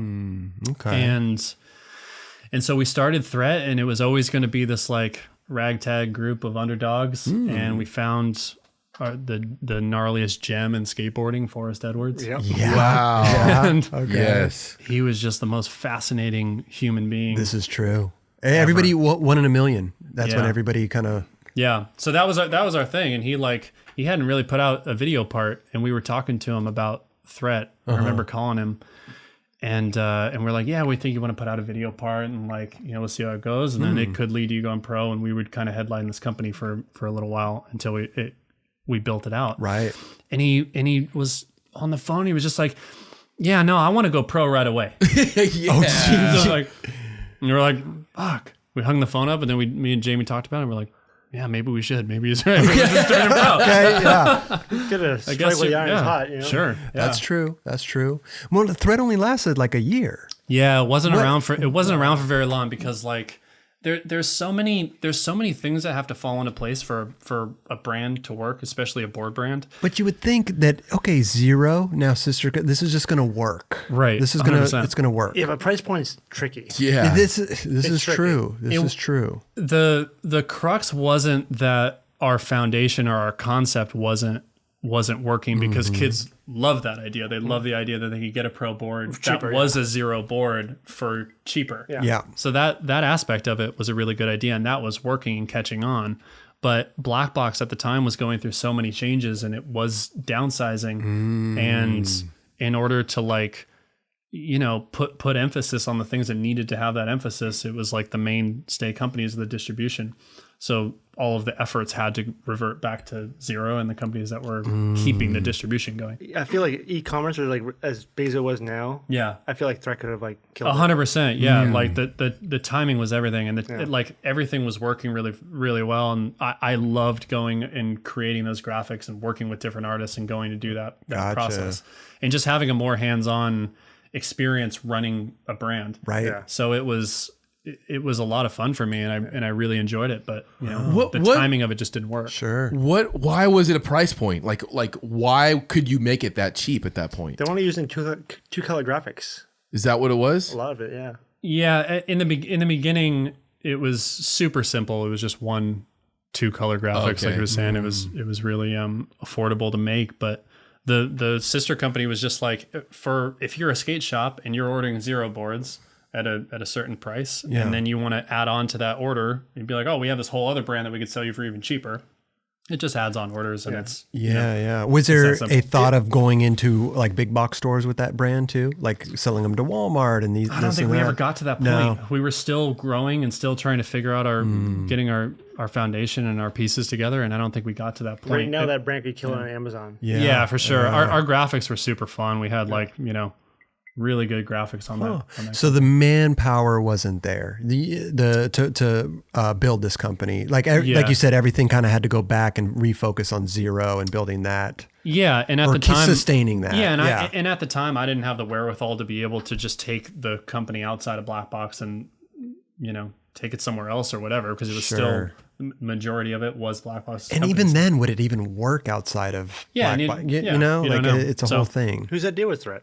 Well, Threat was Jamie's idea. It did already exist within Black Box, and but it was our idea to create it something bigger than it was, to just solve the issue of like how many people were involved in Zero. You know? Was it just you and Forrest for that year? Yeah, Forrest and I were the main pros, and we had some AMs that were really good, and they were we were going to go forward with them and build this whole team out, but yeah, interesting. Timing just didn't work. Yeah, and then so you got back on Zero. Yeah, I went back to Zero and continued to ride for Zero for a couple of years after that. What year was this? What Threat? What like how, super bad with years? I don't know. How old were you? Do you think? I don't know. I was in like mid to early 20s, so this was maybe like 8 years ago. This is before Strange. This was after Strange World had come out. This was after. Like, yeah. Okay. This was after that. That's a shame. Well, you try stuff and yeah, whatever, you have to try stuff, man. Yeah, and like being able to be given the opportunity to take on that kind of responsibility, and then get myself out of that comfort zone of just being a sponsored skateboarder, and then try and put on a different hat and try and see how things are run was a pretty big deal for me. I was really stoked at the opportunity to try and do it. Did any of the dudes on Zero give you shit for like leaving to go do Threat and then coming back to Zero? No, it was never. I don't think so. They never said it to my face. I don't know. But it's under the same building, so it's kind of understood. Yeah, it's right? all in We're the trying same to do family, this and I think thing. that everybody was trying to just make stuff work. You know what I mean? I don't think there was anybody that would be like resentful or whatever. And Mystery was already going on at this time, or was this was it so sold we've at already that point? Yeah, there was a lot of so it was Zero and Mystery, right, and Threat and Slave. Slave was out of Slave as well. That's right. So getting back on Zero, was there another video part that you did when you went back on Zero? We did another video part. What was it? Oh, no cash value. Yeah, no cash No value. cash value. Yeah, no cash value was my last zero video part. Okay. So that was the last video part that I put out was zero, and that was all on VX, and that was a tough video part for me to film. Why? Just filming with the VX and having to deal with that was a struggle for me. Why? Because the camera just like never worked. Oh, seriously? You know what I mean? Like it just never worked. Who are you shooting with normally? Gantry and I would film. We did a lot of that filming. And Alex Lewandowski, we filmed a lot, and the VX was just like a constant Did you do a video part for Alex? struggle. Yeah, we put out a video called Feel Free. Yeah, that's right. Yeah. Yeah, we filmed a video part. Now, would you not? You would land tricks and not get them, like the VX would fuck up or something? Yeah, they would glitch, or like the sound wouldn't come through, or like the colors were just a nightmare. And it was, and at the time I was like, I don't know, I just wasn't into that vibe. You know what I mean? I didn't feel like that was necessary to get the point across to film on a VX. I was wanting to film with nicer cameras. And Okay. I don't know. It was tough. It's interesting because the last zero video that just came out, I was saying that it'd be nice to see a zero video in HD. Yeah. You know, I think that kind of skating kind of deserves that. No, I get what they're doing, the feel and everything, totally cool. But seeing something like that in HD would be phenomenal, I think. Yeah. I think Jamie's heavily invested in VX, and you're probably gonna see another 2 or 3 videos of just that. That's cool. I wouldn't be surprised if you switched it up pretty soon. Yeah. Dude, he owns a lot of VX cameras. There's so many at Blackwells. He probably has the most amount. Yeah, he probably of owns more than anybody. How many do you think he has? I mean, I've seen, like, 12 I've gone to into 15? rooms. Yeah, there's a Probably ton owns of them. 12 to 15 that work. They're all over the place. You sell those things. I know. How much? I think like probably $800 to $1,000 I think if Jamie started selling off his VX, like people in skateboarding would be like, I'm not buying that because I think VX might be dead then. No, there's still those people. There's always going to be diehard the VX. purists. Oh, for sure. Yeah. Even when 3D There comes is, out. and honestly, there's nothing wrong with that. I get it. It's its own thing, and it definitely has its own vibe. But, yeah, it's tough. Is there a video part you're like the most proud of? I mean, I know we talk about New Blood and that being really good, but you were super hyped on that. But I was super hyped on that. I feel like every video part, there was something special about every video part for me, but I still feel like New Blood was such a moment and such an important part in my career that I was so proud of that I put everything into it. My going pro part was probably the same thing. I put everything that I had into that part. Huh. So those two parts I think were probably the most significantly important, I think, to my life and what I would then go on to do for the following years after that. I was going to ask when so you got on Osiris. At what point did you get on Osiris during your pro career? That's a good question. It was probably in like around the Strange World time. Okay. Maybe a little bit earlier than that. Yeah. I was on Osiris. And did who was on the team at that point? How did you even get on Osiris? That's like kind of... I got on Osiris because of Duffel. Duffel was riding for Osiris and put me in touch with the team manager, and we worked it out, and it ended up working. But it was a big team at that time. There was a lot of people on, right? You know? But it was a good crew, and we had all worked incredibly hard to try and redirect Osiris away from the original, D3 image. We all tried really hard. I felt like we did a pretty good job of that. At that time, we were all on board with each other, and it was just a good thing. You know what I mean? We could all Was just that when Chris feel Patch was involved? on. When Chris Pastras was involved? Yeah. I don't think so. Was Kong a team manager? Mm-hmm. Kong. Yeah. Kong's the man. Yeah, he was a team manager. And We had a good team. you got on Osiris. Was Fallen already, or did you just No, have that opportunity? Fallen was still going. It was still I just going. had the opportunity to do stuff with Osiris. So I took that Gotcha. opportunity. Yeah. You had any pro shoes? Yeah, I had a pro shoe for Fallen called the Corsair. It was a high top shoe. Wait, so you already everything's going good with Fallen pro shoe and everything, and then you have this opportunity for Osiris, and you decided to leave. Yeah. Oh, try something new. Sometimes you got to try something new. No pro shoe on Osiris. No pro shoe on Osiris. Were they filming for the Fallen video when you quit before the Fallen? Yeah, I never had a part in a Fallen video. So I kind of just like ended up in like in between stage, in between video parts with Fallen, and Osiris had a lot they were just growing their program, and they were putting out a video part that I had the opportunity to have a bigger presence in. I gotcha. So I wanted to try and put myself in that scenario. Yeah. Sometimes you got to just take those. Yeah, and it was a risk, and it was yeah. it was a chance. I don't regret it at all because it was a lot of fun, and we took some really great trips, and we put out I would say probably their best video. Yeah, which was saying something. Which one was that? Feed the Need or yeah, it was Feed the Need. Yeah, that was good. Rattray was riding for Osiris at the time, and sick. He was like fully going for it, and he came up with the name for that video, and we were all on board for it, and it was just a good time. How long did the Osiris thing last? A couple of years. Couple of years? Yeah. Okay. A few years, 4 years maybe. And then now, like you said, Threat happened. You got back on Zero for another couple of years. Yeah. Now, what happened with Zero? Did you just eventually grow out of it? Just what happened there? Eventually, it just became apparent that we were on two different trajectories. You know what I mean? Like Zero was in full swing of doing their thing, and it had gone through a major change from downsizing from Black Box. It was just a new thing, and it was a new vibe, and there was new people on. And I was up in the valley, and I wasn't around as much. A little disconnected. You know what I mean? Yeah, there was a little bit of a disconnect there. And I love all those guys. I love Jamie. I love him for the rest of my life. But at that time, it just it was just clear that we were both going in two different directions. So it was a totally mutual thing that we came to, and Jamie and I designed one last board graphic that we printed out, and I signed all of them. We sold them off. Oh wow!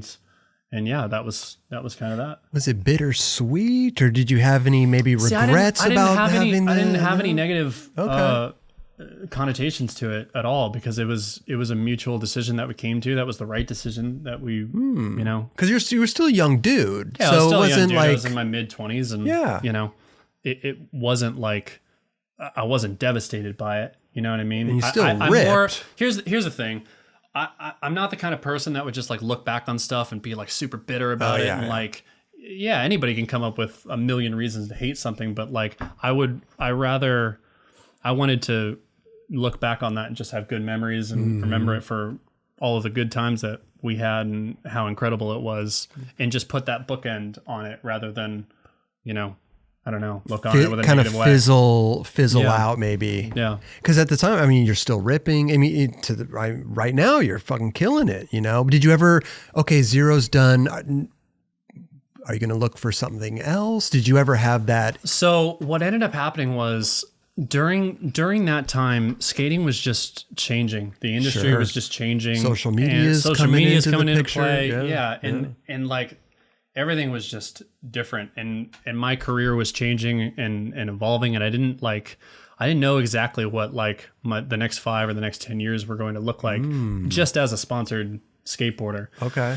And I've always wanted to try and put myself outside of my comfort zone when I can, and try to challenge myself just to feel like I'm fulfilling what I'm supposed to be doing. And at that time, I was like, well, if I didn't have skateboarding, if I had never skated, what would I have ended up doing?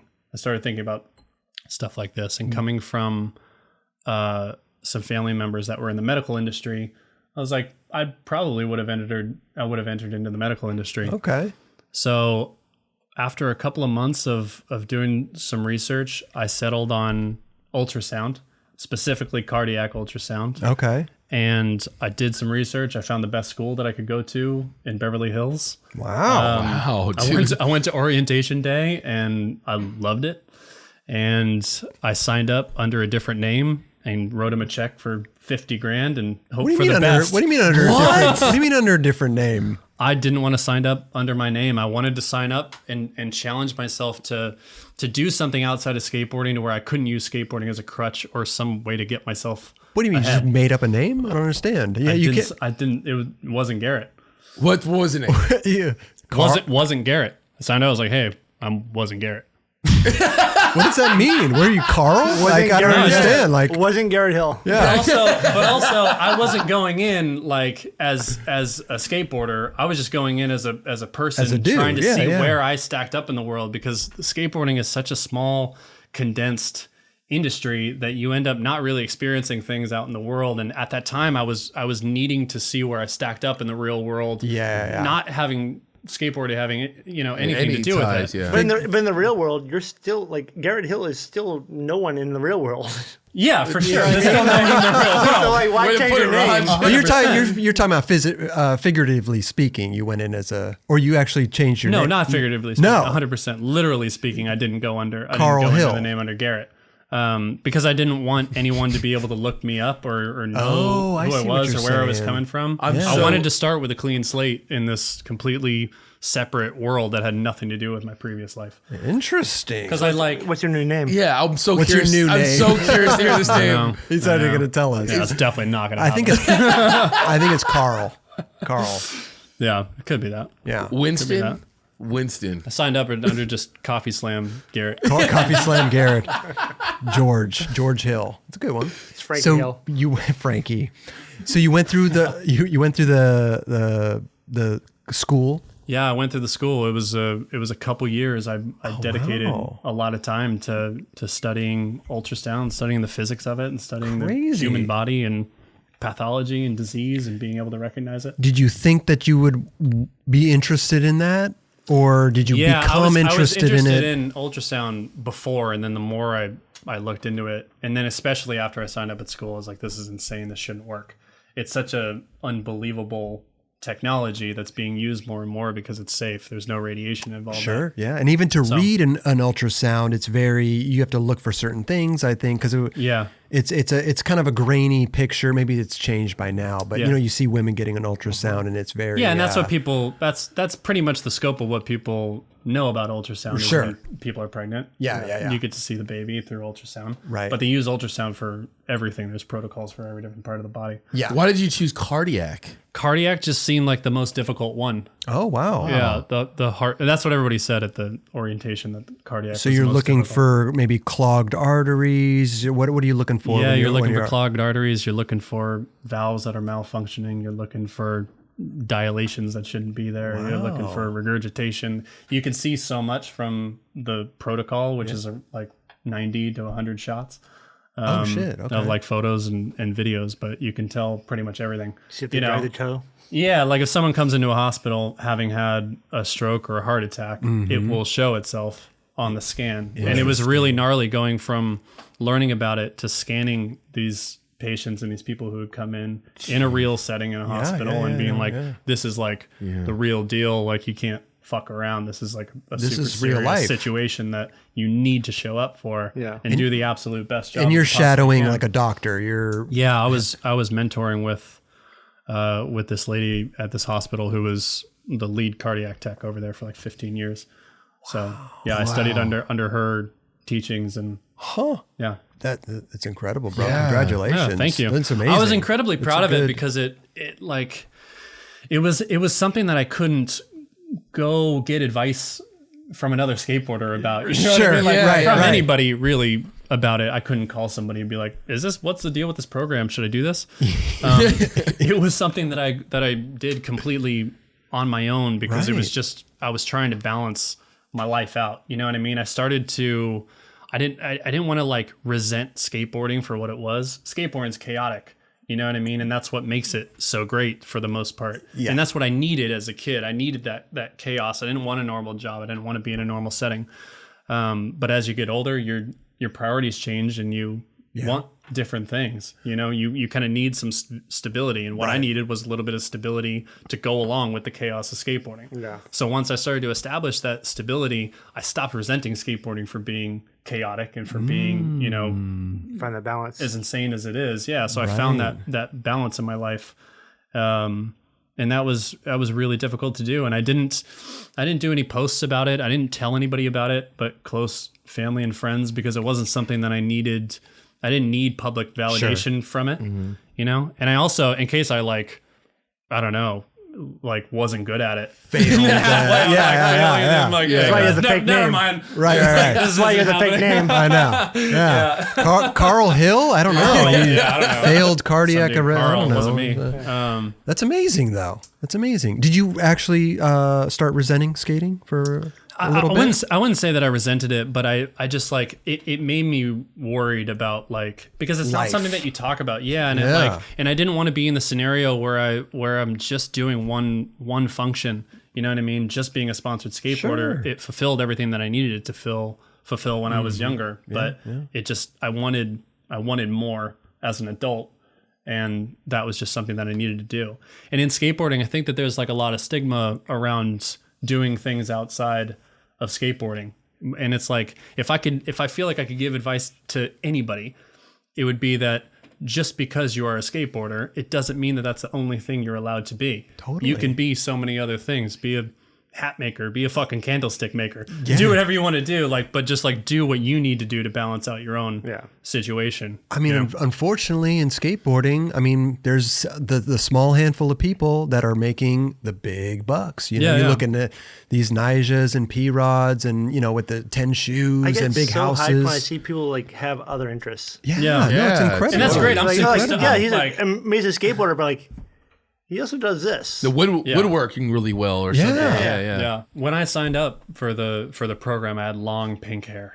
I couldn't imagine like what it would have been like going into like colored pants. You know, it was insane. Yeah, my scrubs were 2 different colors. I should do that. You should. That's totally do that. you. That's what it is. It's 2 different colored scrubs. Pink hair dude's like, I want to be a car. Yeah, and they're like, okay, just like give us the check. Who in your family was for a week. In the medical world? My grandpa was a doctor. Amazing. Yeah.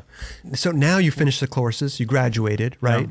What do you do now? How do you go in and get a job? Do you apply to a hospital, a doctor's office? Yeah, you have to get credentialed. And what I think I liked about the medical industry is that there was such a lot of money in it. There's a clear path for things. You know what I mean? It's not just like, oh, you can get this job because you know the team manager or whatever, or you party with the team manager. You have to show your skills. Yeah, you have to show your skills, and you have to be accredited, which means you have to pass boards, which are really gnarly tests, which recently I took and I passed and became accredited. Amazing. Like this 3-hour test that was 200 questions, all about the heart and like it's difficult, but it's just it keeps allowing me to find ways to make it be rewarding and challenging me grow yourself as a person.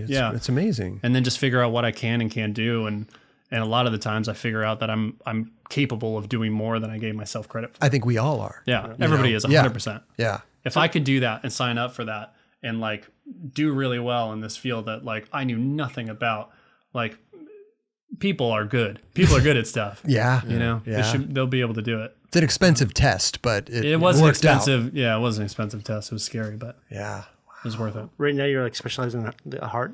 Yeah, so I specialize in cardiac. Could you do, if there was a pregnant lady, could you do that as like, could you do No, ultrasound? I have no idea how to do those scans. Oh, okay. That's a whole nother He didn't field go that you through have all to, that. That's a whole nother set of training. So now, like I said, how do you go apply for jobs, or how does that next? How do you get a job? So once you get vetted and you pass these boards, then you can start going out and trying to find a job that's tailored to what your specifications are and how much experience you have and stuff like that.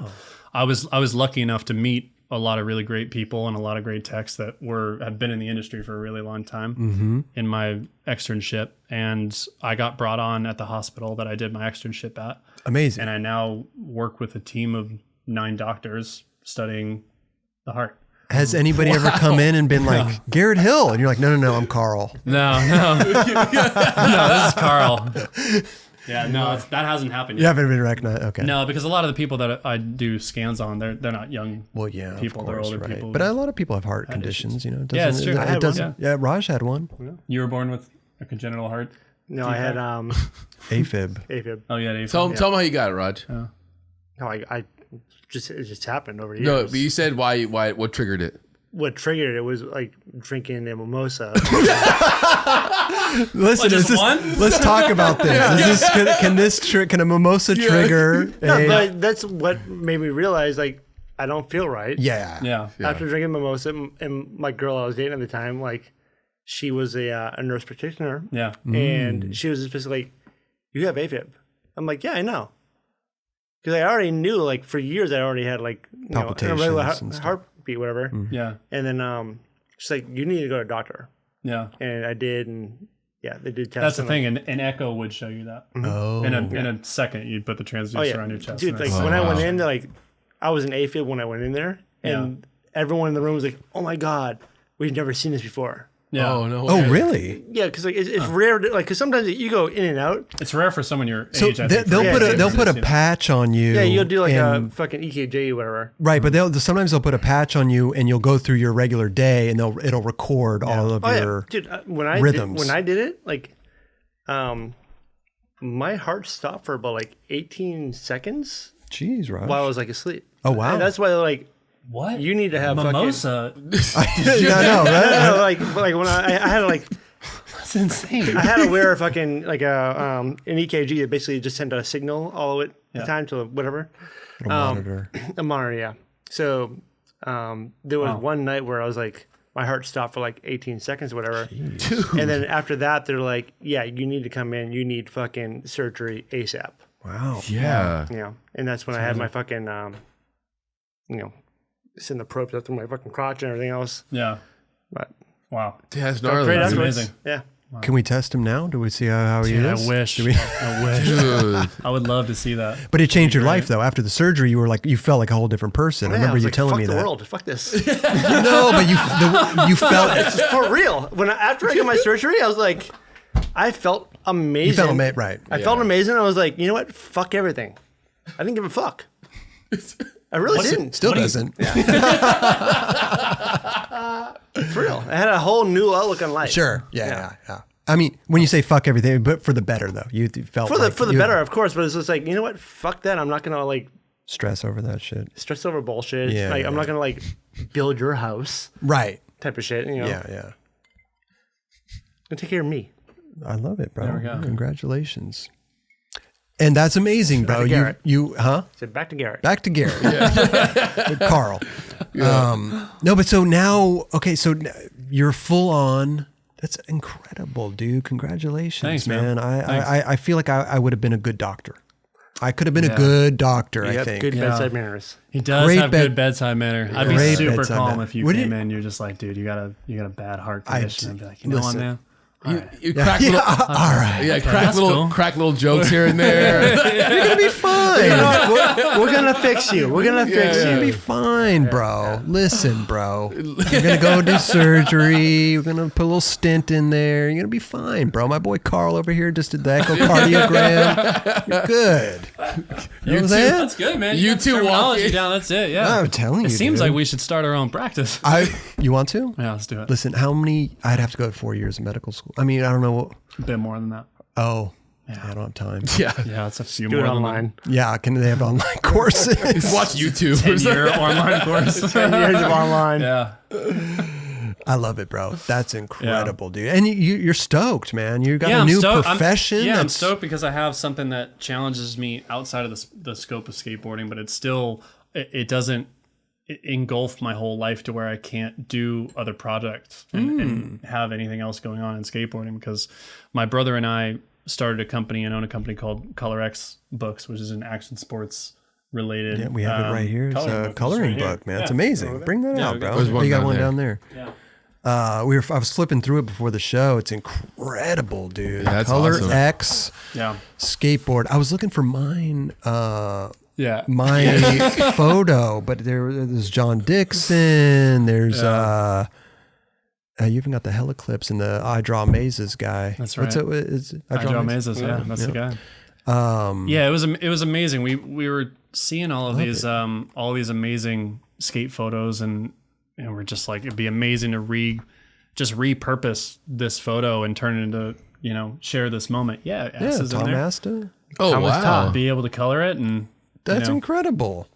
And how do you go about publishing something like this? I mean, like, do you have a deal with somebody? So or? we started this project just like Renegade on our own. We produced it on our own, and eventually we were able to get a book deal. So we did secure recently a book publishing deal incredible. for that project. So which I is can pretty go- great. I'm super stoked. Can I go into Barnes and Nobles?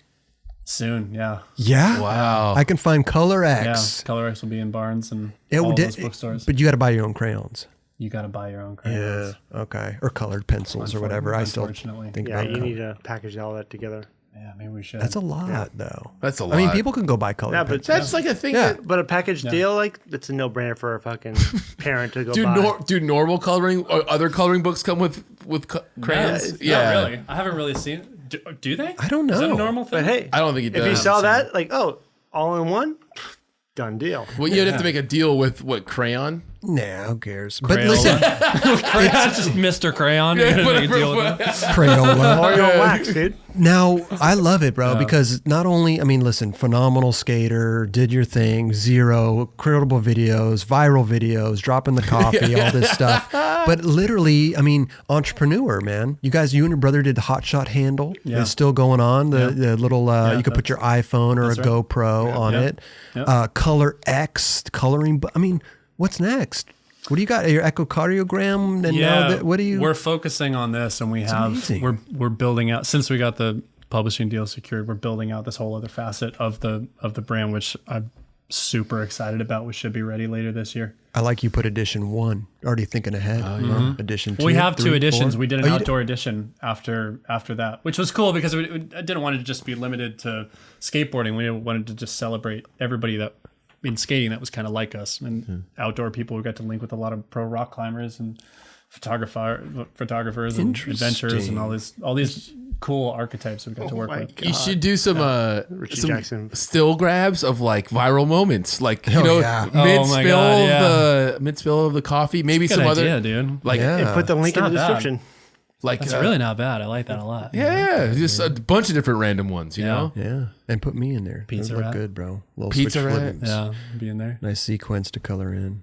Chris's studded belt. It's like a meme color book. Oh, that would be good too. Lizzie Armanto It's the in same here. meme. No. It's amazing. It's just a You fun. can It's just write it's whatever a you fun want project to. being able to reach out to people about that. draw your own pro graphic. Yeah. You know? Yeah. It's incredible. I love it, dude. I love like entrepreneurship and trying different things. And because, I mean, listen, a lot of people just sit on their couch. They think of don't do ideas. shit. They don't follow through with them. They don't try stuff. Yeah, Get you off your gotta ass try it, and do man. Go out and try to do something, you know? Who knows? I mean, could make $1 million.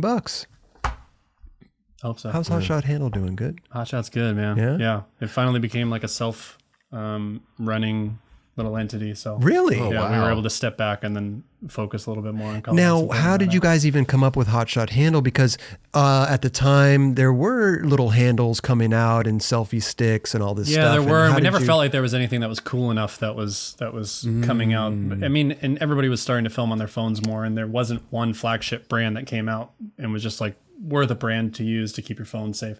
And everybody was dropping their phones and breaking their phones. And This is true. And so we wanted to be one of the first ones to release a handle that was specifically designed to like film lines and stuff like that and use your phone as like a regular filming camera. And it didn't matter what new phones came out and this and that because it Right. was kind of a universal. You know, it Yeah, just- there was a universal mechanism to it that there was a bolt mechanism. You unscrew the bolt and it would just fit the size of your phone. You would clamp it in. It would be super And that's safe. great too because a lot of these companies, you know, they got the Olo clips.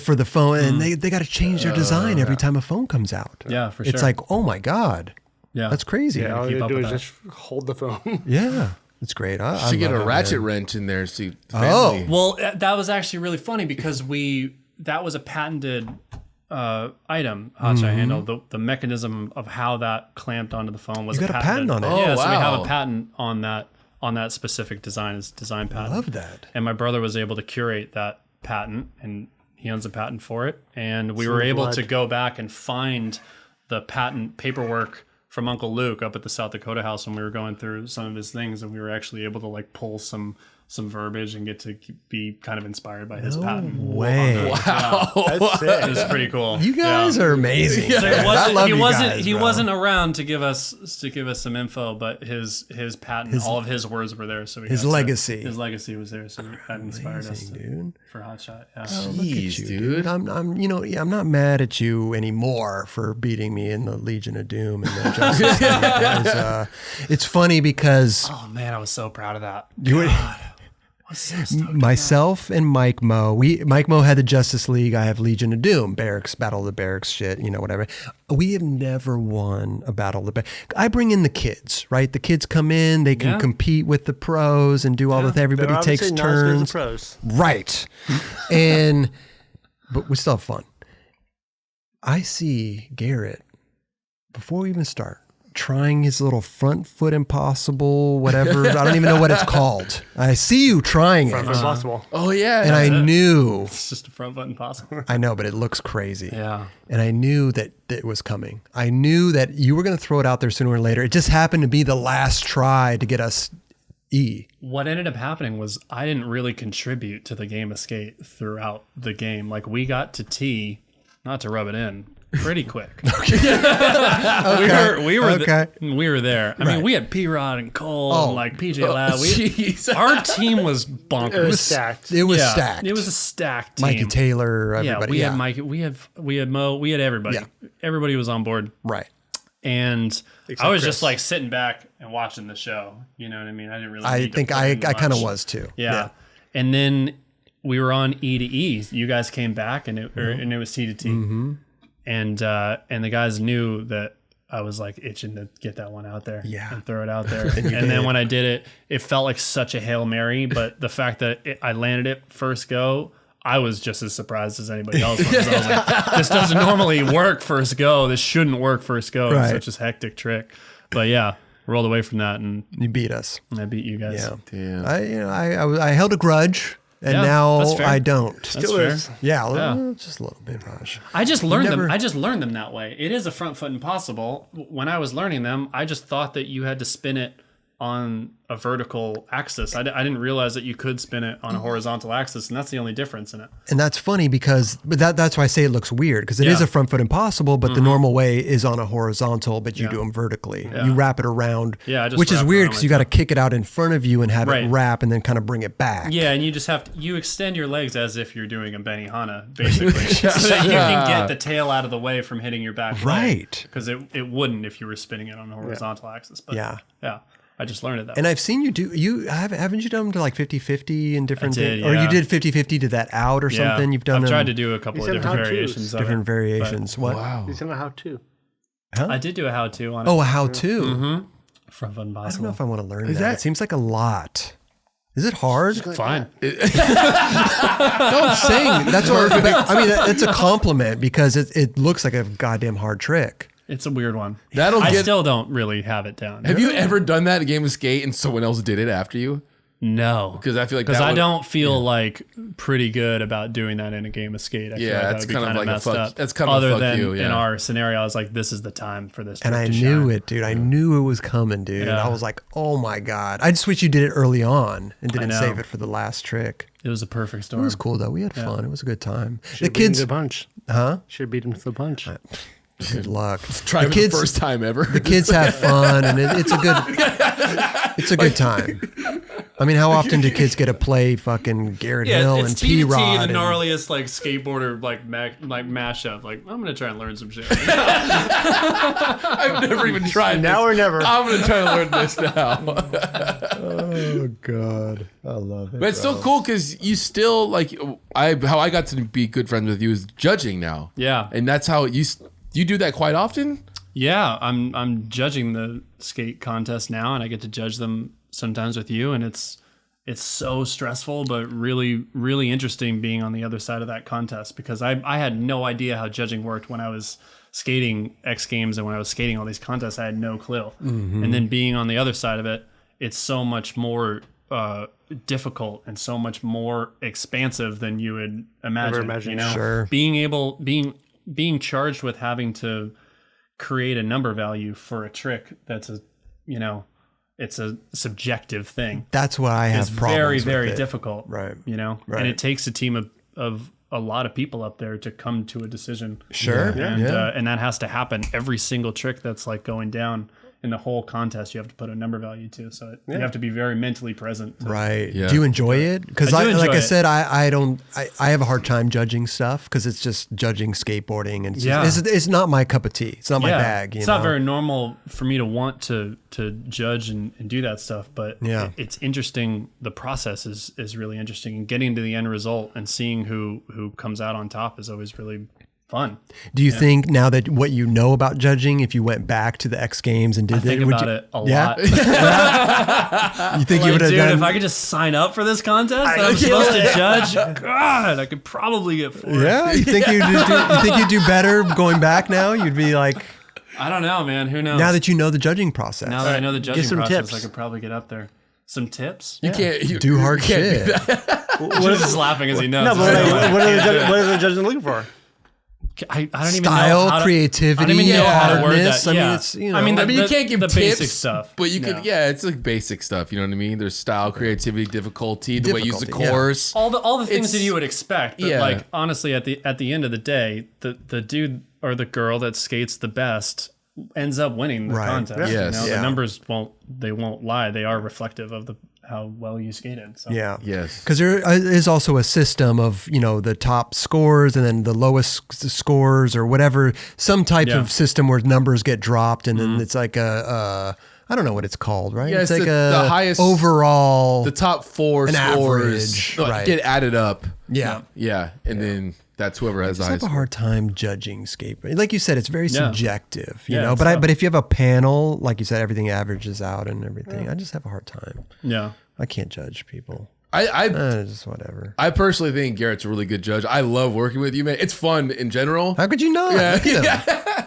No, but Thanks, he's very Kelly. he's very detailed, and when we talk about scores, he's Yeah. I remember like the first time you guys worked together, judging wise, you came back like, dude, Garrett Hill is awesome. Yeah.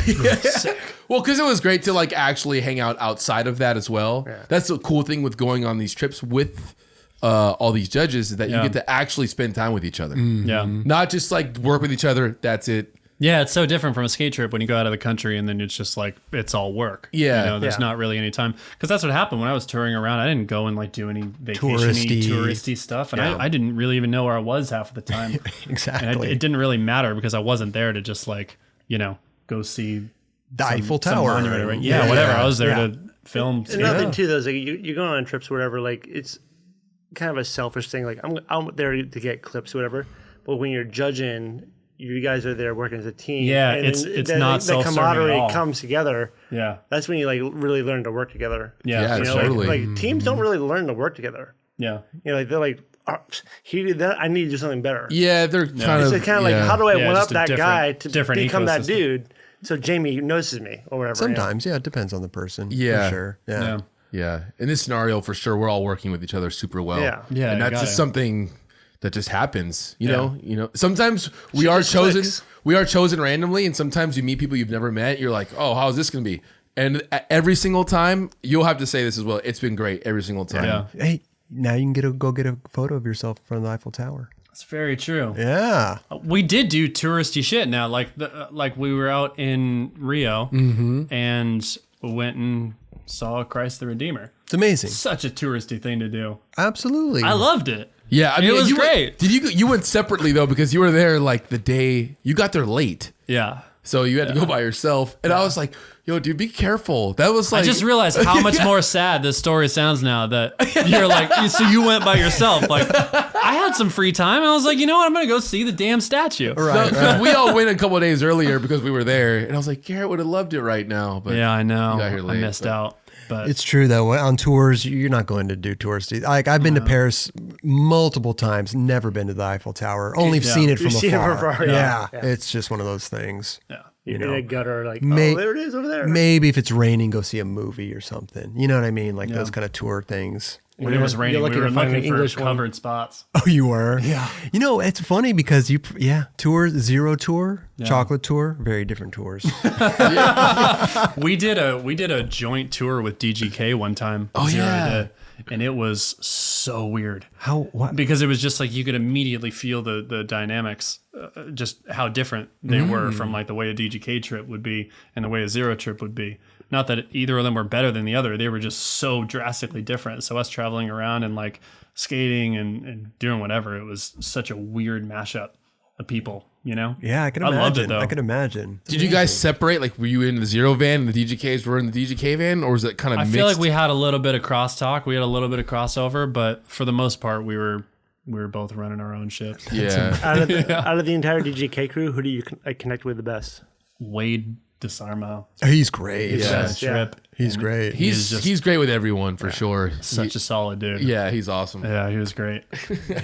But also getting to go on a tour with Stevie Williams was like one of the coolest things ever. He's a rad dude. He's like a Willy Wonka type character. The way that he lives his life, the way that he talks, the way that he gives advice is like so cool. He's such a cool dude. Yeah. You're right though. I mean, I don't know how better to put that. He's just a cool ass dude. No, for sure. And when he talks, you listen. Yeah. You know, you're just like, okay, I want to focus in on what you're saying right now. For real. He looks fucking so cool too. And he's ripping right now. He's putting out so many. He was skating a Instagram lot on that clips. tour, like really showing up and skating on that tour and skating the demos, and people were just going ape shit. He could do flat ground, and Oh people my would be God. like, "That was the best skating I've ever seen in my life." Yeah. So Why'd you guys do a co-branded tour? we did some co-branded products. Oh, We did just, you? Like, Little yeah, it was Zero just an DGK. idea that they had come up with. It was a and- cool idea. Yeah, it's a cool idea because you like, when the hell would you ever see it's that? yin and yang. You know? Yeah. And you guys, the warehouses were right next to each other too. Yeah, they were close to each other, the DGK and Black Box. So I think it was just something that probably got talked about for a while, and then finally they decided to pull the trigger on it. I'm sure Jamie and Josh's relationship was like, let's do this together. Yeah. I don't know. Was Kalis on? I don't know if Kalis was on at that point. Was he? No? I don't think so. Kalis wasn't on that Alien? trip. Yeah. No, it was like before Kalis was Yeah. on DGK. Yeah. Oh, that's great. I always love to see like Girl and Anti-Hero. They would take their little tours and stuff. That's, I love Sure, that. genius. Yeah, I like that shit. I love this, bro. You're an interesting dude, man. No, seriously. Like, I love this too. No, this feels good. It's fun, right? This is like Does it feel like therapy? this is like therapy. Yeah. Free therapy. But dude, sit like- around with my boys Yeah. and just talk. I love it, bro. Yeah, viral videos. You got the hot shot handle, the Color X, and not only that is I know you recently did some like Spartan or what's it called? It's like a 13-mile run with obstacles and everything. Like, what the hell are you I doing did a out there, Spartan bro? race by myself. Why? Because no one wanted to do it with me. Weird. Well, who the hell would want to do that? Yeah, that's true. It was. Is it the one in England? 16 miles, and it was up in Big Bear. Oh wow. Yeah. And my girlfriend Felicia and I, we went up there, and my brother came up as well, and they were just hanging, drinking hot cocoa, And you were out enjoying there. the scenery as I'm, basically killing myself. But it was a 16-mile run with 35 different obstacles, and the obstacles were like rope climb. You pick up a heavy ball of cement and you walk it up a hill, and then you drop it, carry it back down. They have javelin, which was one of the things where you're throwing a spear into like a haystack. Oh, so you're trying to hit a target. Yeah, you're trying to hit a target. So all these like challenges are super badass and they're fun. But if you mess up the challenge, you have to do 30 Was there a long burpees. jump? No, there was no long jump, dude. No What do you mean? long If jump. you messed up a challenge, you'd have to be. So there's refs for each obstacle. No, dude, you're your own ref. So it's on the honor system. It's on the honor so system. you mess up They expect you during this 16-mile death run that if you mess up one of the obstacles that you on your own are going to put yourself aside and do 30 burpees. Wow. Bullshit, because like that's. I mean, you're already talking about 16 miles and all this stuff, and yeah, like it's rough. you completed every obstacle. Every single one. Wait, did you? I did not. I actually did it, and I would be honest with you if I was like, yeah, no, I didn't do it, but I actually did it. I actually completed every obstacle, and they give you one try.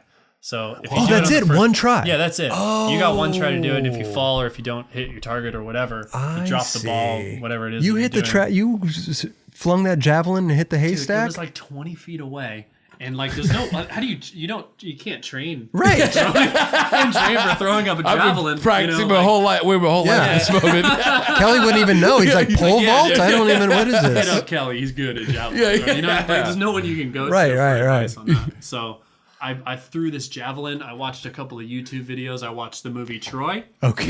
With Brad Pitt. I watched that movie. So you knew the obstacles going into the them. form that Okay. needed to happen. And it stuck in the hay barrel, and I was like, so stoked.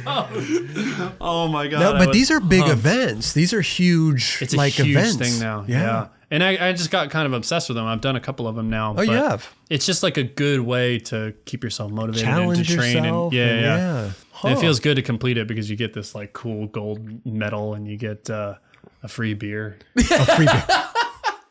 To unwind. Free beer is nice after not Was there any drinking sort of, for a like, long ice time plunge? during training. Was there any sort of like ice At plunge? the end, there was an ice plunge, and you know what? I have a fucking bone to pick with this last race that I ran because I went through the ice plunge. You're supposed to do every challenge that they put in front of you, right? Sure. So at the end of our race, it was starting to get dark. Okay. It was like 6:30, 7 o'clock at night. This is a whole day event. And it was This it is was like a whole 5 hour. It took me almost 7 hours. Oh, God. To do this race. Jesus. And so at the end of this race, there's an ice plunge. You slide down this mud embankment into cold ass water. It's Big Bear. It's mountain water. Sure. Yeah. So of course you don't want to do it. Nobody wants to do it. Right. Why sign up for a Spartan race if you're not going to do the challenge? There was a bunch of people that were just walking around the challenge. It was close to the finish line. You could see the finish line. And they were just walking around it. No burpees. No burpees. Wow. Whoa. No honor system. No Damn. honor. Dude. Damn. They just Yeah. wanted to get their medal. That Okay. pissed me off. Damn. I just wanted to talk about that. Yeah. And you did it. You did it. I Yeah, went through of it. course. Yeah, you there was did. photos of it that I posted up. One of the photos was me just up to my neck in freezing cold mud water. Oh, my God. And then people walking around you. And Yeah, behind- then people just like laughing, Like, look at that smiling, crazy ass "Whoa," dude. really walking around me. Yeah, Sucker. evil. Damn. just That gnarly, was dude. brutal. I know. It's crazy. Because I was going to ask you if you would do it again, but you said you've already done multiple of these. I'm super down. You're to into do it. them. Do you want to do one? Fuck no. I'll go drink hot I cocoa. think I could make. you wanna do one? I think I have to. I You would would not be able to do it. No. I I love guarantee you I could just because you you wanna said go? that. 16 miles. I went and shot Tim O'Connor and Bam do it Really? for this TV show, or whatever. And Dude, those were guys like- would they- never train they, at they all. jumped ahead a couple of times on a couple of different things for the TV. Yeah. That makes Yeah, sense. but those dudes don't like work out. Oh yeah, dude, Like, it's gnarly. You gotta like, work out, it's dude. gnarly. Well, at the same Sorry time, for it. you're paying to do this. It's what, Yeah. $50 or something? Or a couple That was $100? 150. $150. Yeah. How long do you train beforehand? Like, let's say how far? When's the next one? How do you train for that though? Yeah. You know the Yeah, they let you know what the obstacles are, and you kind of train for them at the gym. You know. Okay. The first one I ever did, I signed up 10 days before the start date. Oh, wow. I didn't know what I was getting myself into. I was overweight. I was super out of shape, and I died. It was so brutal, and it was only 5 miles. And I thought that I was like Mr. Olympia after I finished it. I was like, I'm the strongest man alive. But it was like not that tough. But for the second one that I did that same distance with the same amount of obstacles, and I crushed it. You did, because I trained yeah. for it, and I trained for like 2 months, and that was like no fast food, no pizza, no alcohol, Wow. no any of that stuff. So It's a lot, man. It's Yeah. It's probably a rewarding feeling, dude. I can it is. imagine. So you did it. Well, you said it was a 5 mile one at first. yeah, I've done 2 5 miles, and then the one that I did, the last one that I did was a 16 mile. That was like one of the harder ones that they offer. It's Because here's the deal. 3 times more than the. Here's the deal. I was training to go on American Ninja Warrior. That's The time. incredible. That's what I was training to do, and Okay. I made it really far along in the casting process. What? And when That's a I lot. didn't get the go ahead to go on the show, out of like spite almost, I was like, I'm doing the hardest Spartan race possible because I'm not going to do all this like training for nothing. So I wanted to have something to show for all that training that I had done, and so I signed up for that race. How amazing. to see Garrett on American Ninja Warrior. Oh, dude, it's such a good show, and I want to go on it so badly. I think you'd kill it. Keep trying. Yeah. There's Why, some- why didn't you make it? What happened? I think that there are like some other skateboarders, and they like really want to dive into your story, and like, but there's a couple other skateboarders that became Ninja Warriors, and I became friends with them. Who? And I like this guy Grant McCartney. He's a good buddy of mine now, and he's one of like the main dudes on Ninja Warrior, and he Yeah, but not skates. pro. Yeah, not pro, but he's a good skateboarder. Okay. I mean, the dude can 3-flip grind. He's a pretty good skateboarder. Yeah, but not in dual We color skated pants. at the barracks one time, and his warm up was like doing like upside down like handstand push-ups. And I was sitting around, I was like, I brought this dude to the barracks. He was doing like upside down push-ups. Wow. And he was just like looking around for shit to climb on and like looking up into the rafters. I was like, this dude's a trip. Dude. Full parkour. Yeah, full Yeah. parkour. Yeah. Dude, we were skating at the beach the other day, and there's a dude climbing up the telephone pole. Yeah. Just a random guy climbing up the telephone pole. Joe Crawler buddy. Yeah. Turns out to be Joe Krolik's buddy. Really? Yeah. Random. Probably Right. filming a clip for his Ninja Warrior audition Climbing tape. up the lamppost. Wait, did you have to film something for an audition? Oh, I have a legit audition tape. What? Yeah. What were you doing in it? I was skating in it. I was talking about just like what my deal is. And Did you show him the coffee clip? no, the coffee clip was not in there. Oh, you would have been in for sure. That's a Should shoe. have put the coffee clip in you're there. a I don't know shoe why in. the hell I didn't think to do You're that. shoe-in. Should have put the coffee They're like, oh, I see this guy before. Yeah. Yeah. This guy. It's something we could talk about on This the air. Yeah. Man, Oh, Viral done it. memory here. I need to hang out with you guys more. what else? Yeah. What else do we get? am I I doing? mean, what else are my God. American Okay for Ninja? you. What? Anything else you've auditioned for? Like Hollywood Squares or something? What are you? Hollywood Oh, dude, Squares. that's a good one. It's a good. Yeah. That is a good one. Yeah. I've been watching a lot of Jeopardy. That's not going to happen. I will never get on Jeopardy. But Ninja Warrior, I felt like there was, What about Wipeout? no No. way. That's a good one. No, that's like That's a good like, one. That's like the garbage cousin. No, but I went. Ninja Warrior guy. It's hilarious, and I wonder how people even like survive getting out of there without like a broken back and shit. I Like, know. everybody's scorpioning and just Those are like designed to like mess you up, like 100%. Oh, You're not yeah. supposed to complete those. right. Is that the one? Wait, what's the Could've one won 50 with the grand on Japanese with the Yeah, people to take talk? on that. Oh, yeah. yeah. Oh, that's bad. Pretty brutal. Yeah, It's hard to sit through an episode. It's so That's cheesy. brutal. It's funny though. Yeah. It's funny.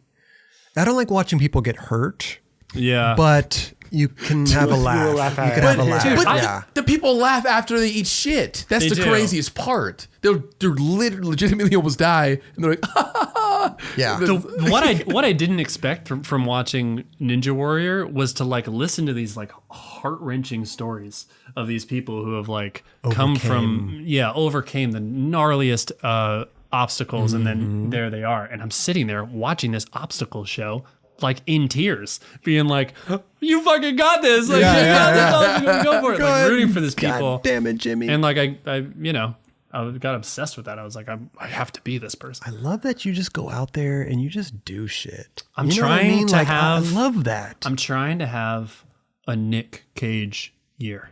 That's what I'm really trying to "Oh, do. I saw your Instagram stories. I saw you. Saw it. I saw it. Yeah. I saw a photo of Nick Cage the other day, and he's like, he was at like a video premiere or movie premiere, and he was wearing this leather jacket that was like covered in studs, and there was like red leather in there, and it had like a cheetah print collar, and I was like, goth Garrett would have been super stoked on this jacket and this kit right here. Right. But this is like a recent photo at like a premiere, and he's just like still stuck in like fucking 90s Viper Room partying in Hollywood. Sure. But I want that. I want to harness that audacity of Nick Cage and apply that to my daily life.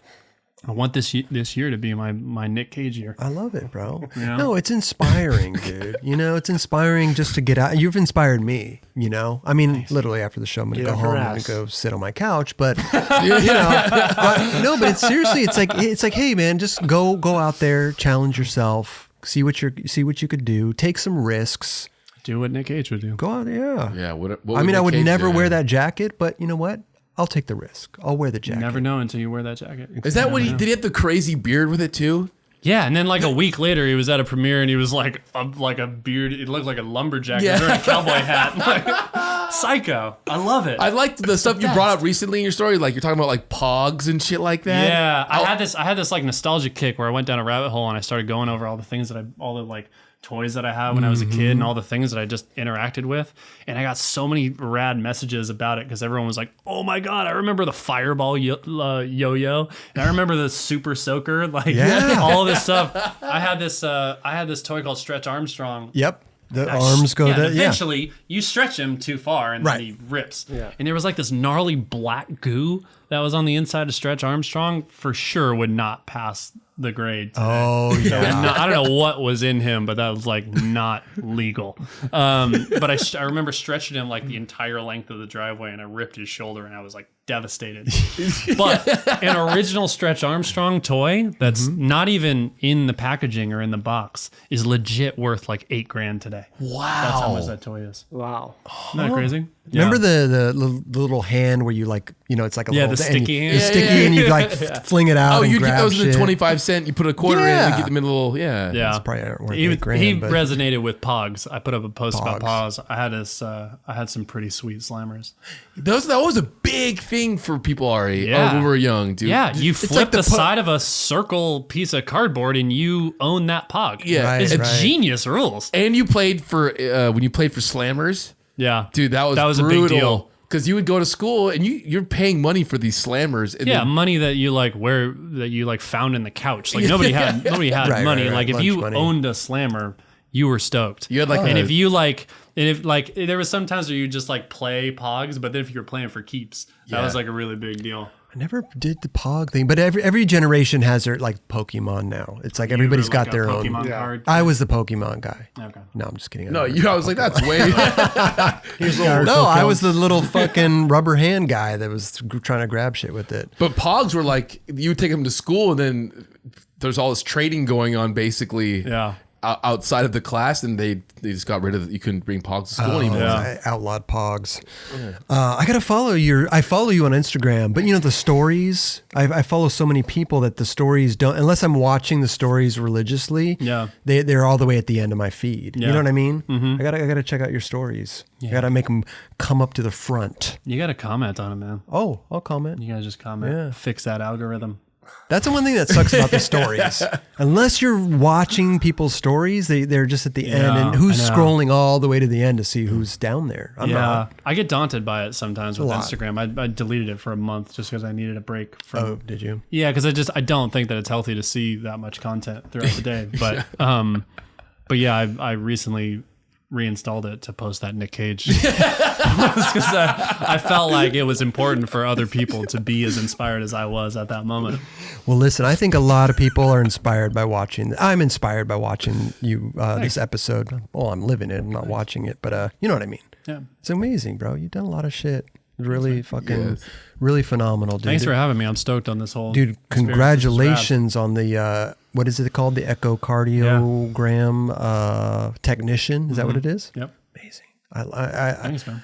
I am a little jealous because I like that kind of shit. I like the healthcare industry. I like helping people. It feels good, And does then to feel good. learn It that does feel trade good. is amazing. Learn that skill. It's interesting Love to be in that because skateboarding is pretty self-serving, and then medical industry is completely different. Being able to help somebody that's in dire straits, that feeling was just something that I never thought that was what I was going to get signing up for it, and it's pretty amazing. You could find that thing that will save their life. Yeah, It's incredible, and you report that to the doctor, and the doctor, it's amazing. Yeah, I love it. Yeah, it's fun, man.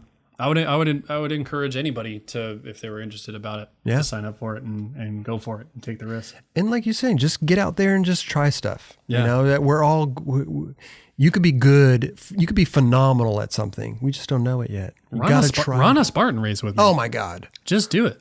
Even if I don't know you, send me a message. Run one with me. I'll do it. I'd love to do one with you, but the 5-mile one maybe. Yeah, we'll start. Wait a minute. Yeah, a minute ago, you were boasting fine. and bragging on how you could do the 16-mile I think one. I could eventually, but you got to start somewhere. You can do it. I don't think you could go. You're not gonna finish first, but you can do it. Oh, I'm definitely not finishing first. I don't think but the people aren't going for first, are they? They're just want to fit. They're just going for You're the going. finish. You're going for your own time. Right. You're trying to beat your own time. Right. You gotta By the start- end of the show, he's going to be asking for the 1-mile one. Yeah, you go for the shirt. You get a shirt at the end. You could wear a shirt. And a beer at medal. the You got a end. medal. Yeah, and you get a gold medal. Gold medal. You have a story to tell. Yeah. It's just something different. You know what I mean? It's fun. Yeah. There's a lot of cool shit that I is would out there in the world that once I was like not completely honed in on skating, I was like, there's a lot of cool stuff in the world that like I want to be a part of, that I want to bite of. Like wine and cheese is really cool. I didn't know I was into wine and cheese until like I like started exploring stuff. I was like, dude, pairing up a nice cheese. Oh man, with maybe a little wine, spiced meat. You know, watching a nice kung fu movie. This is great. Charcuterie There's board. a lot of great stuff waiting for us. I'm telling you, bro. I'll go to the spot. I would love to just watch one of those. If you come and watch, I would never make it. I would never make it. You could watch with my girlfriend in Gantry. They'll have Perfect. hot cocos. Oh, I love hot cocos. They'll have a cruise. I like the It's little entertaining for sure. marshmallows. You know, it's so good. Is It'd it be really nice for I you used guys. to, you know, the hot cocoa packets you'd get in the store with the freeze dried marshmallows. Yeah. I would just eat those. Swiss Just Miss I wouldn't even. I wouldn't even. I ate the Nesquik powder straight. I would like do that. By the spoonful. I did that Like, too. I did that too. I did that too. I didn't mix it into the milk. I just like ate it. I still do that. Yeah, Raj still does it. But the little freeze dried marshmallows. So, anyway, No. love that stuff. Love that stuff.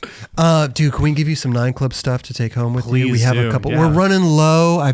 God, I say this every episode, but we're running low on stuff. But Kelly, will you please? I want stuff. Grab Yeah, Garrett. what size are you? I don't know. Large? Large? Okay. What am I getting? I don't know what. Yeah, Pants? some No, pants? No, we don't have pants. No. We have some Spartan racing stuff, so I'll get you some of that. Yeah. Spartan Racing Garrett. Yeah, we have some scrubs back there. For Yeah, what's Different size colored scrubs you got? pants. Yeah. Good. scrubs for Carl. Let's do it. No, it's amazing, bro. I seriously, I love, and you're still skating. You're still out there. You're still killing it. I'm still able to skate. Yeah. Love Luckily, that. I don't have any injuries or anything like that have like been detrimental to the point where I can't skate. I still am. And I think because of the training, it keeps me in good shape. There you go. I'm still able to skate, and it's not like killing me.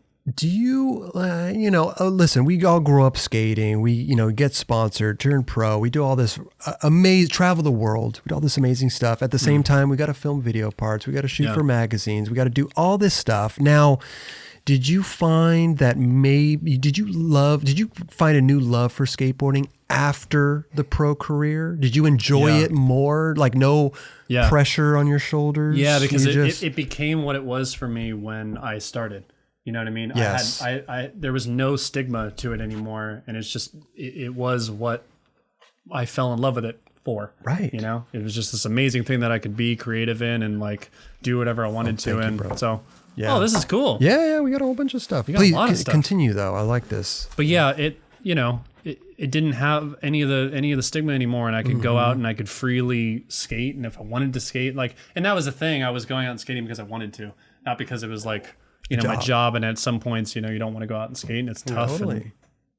But now when I go out, I genuinely love it and I enjoy it wholeheartedly. And there's no strings attached. And you just want to have fun. Yeah. Because I think as a pro, skating's an amazing thing. It's an amazing job to have. But sometimes that fun kind of gets lost on the wayside when you're having to work. Yeah. Having to work film a isn't video fun, part, having to do stuff. Yeah. So it's funny. I mean, when we go out skate, Raj, I just want to have fun.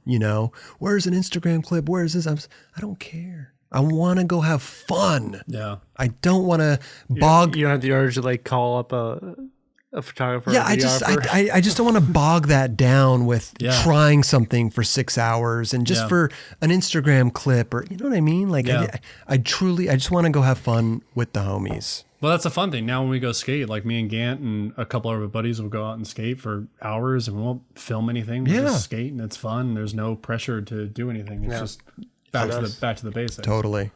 And I think that, everybody, where's Instagram? It's like, dude, just because it's not on Instagram doesn't mean it's not real. Yeah. I'm out there doing it. Yeah. Don't worry about it. Late November. Having fun. Late November, having fun. First of all, Garrett, bro. Pleasure, dude. So fucking pleasure and an honor. great, man. Great dude. Thanks for having me. I don't know if you're a beanie guy, but we have these new era 9 Club beanies. There's also a straight black one too. Yeah, No, you could do I want the branded. You want the brand? Okay. Yeah.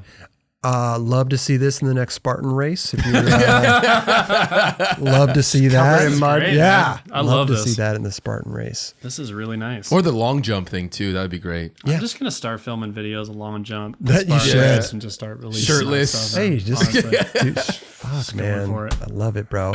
Here's a large shirt for you. Nice. Here's a Burning Man mug. That's myself, Roger, and Kelly as skeletons. Our boy Sam Pearson drew that. We turned that into a mug. Oh, wow, you're on fire. We are on fire now. Flaming. You guys are flaming. Yeah. This is cool. Thank you, bro. Here's a 9 Club embroidered crew neck sweater for you. That was the only size we had left. So. Yeah, if you're not, we're running low. This is nice. We're running low. But you're on the gear. This is like a legit party package. But listen, you're on the team now. So when we get new stuff, we'll send you a package, dude. Feels good to be sponsored again. You're on the team. Welcome back, dude. You're on the team. Where's bro. my check for $200? Is my next question. Sell it on eBay. We do give photo incentives. I'm telling you, beanie on the Spartan vest, $20. We have candles as well. Here's a La Croix pamplemousse scented flavor. God.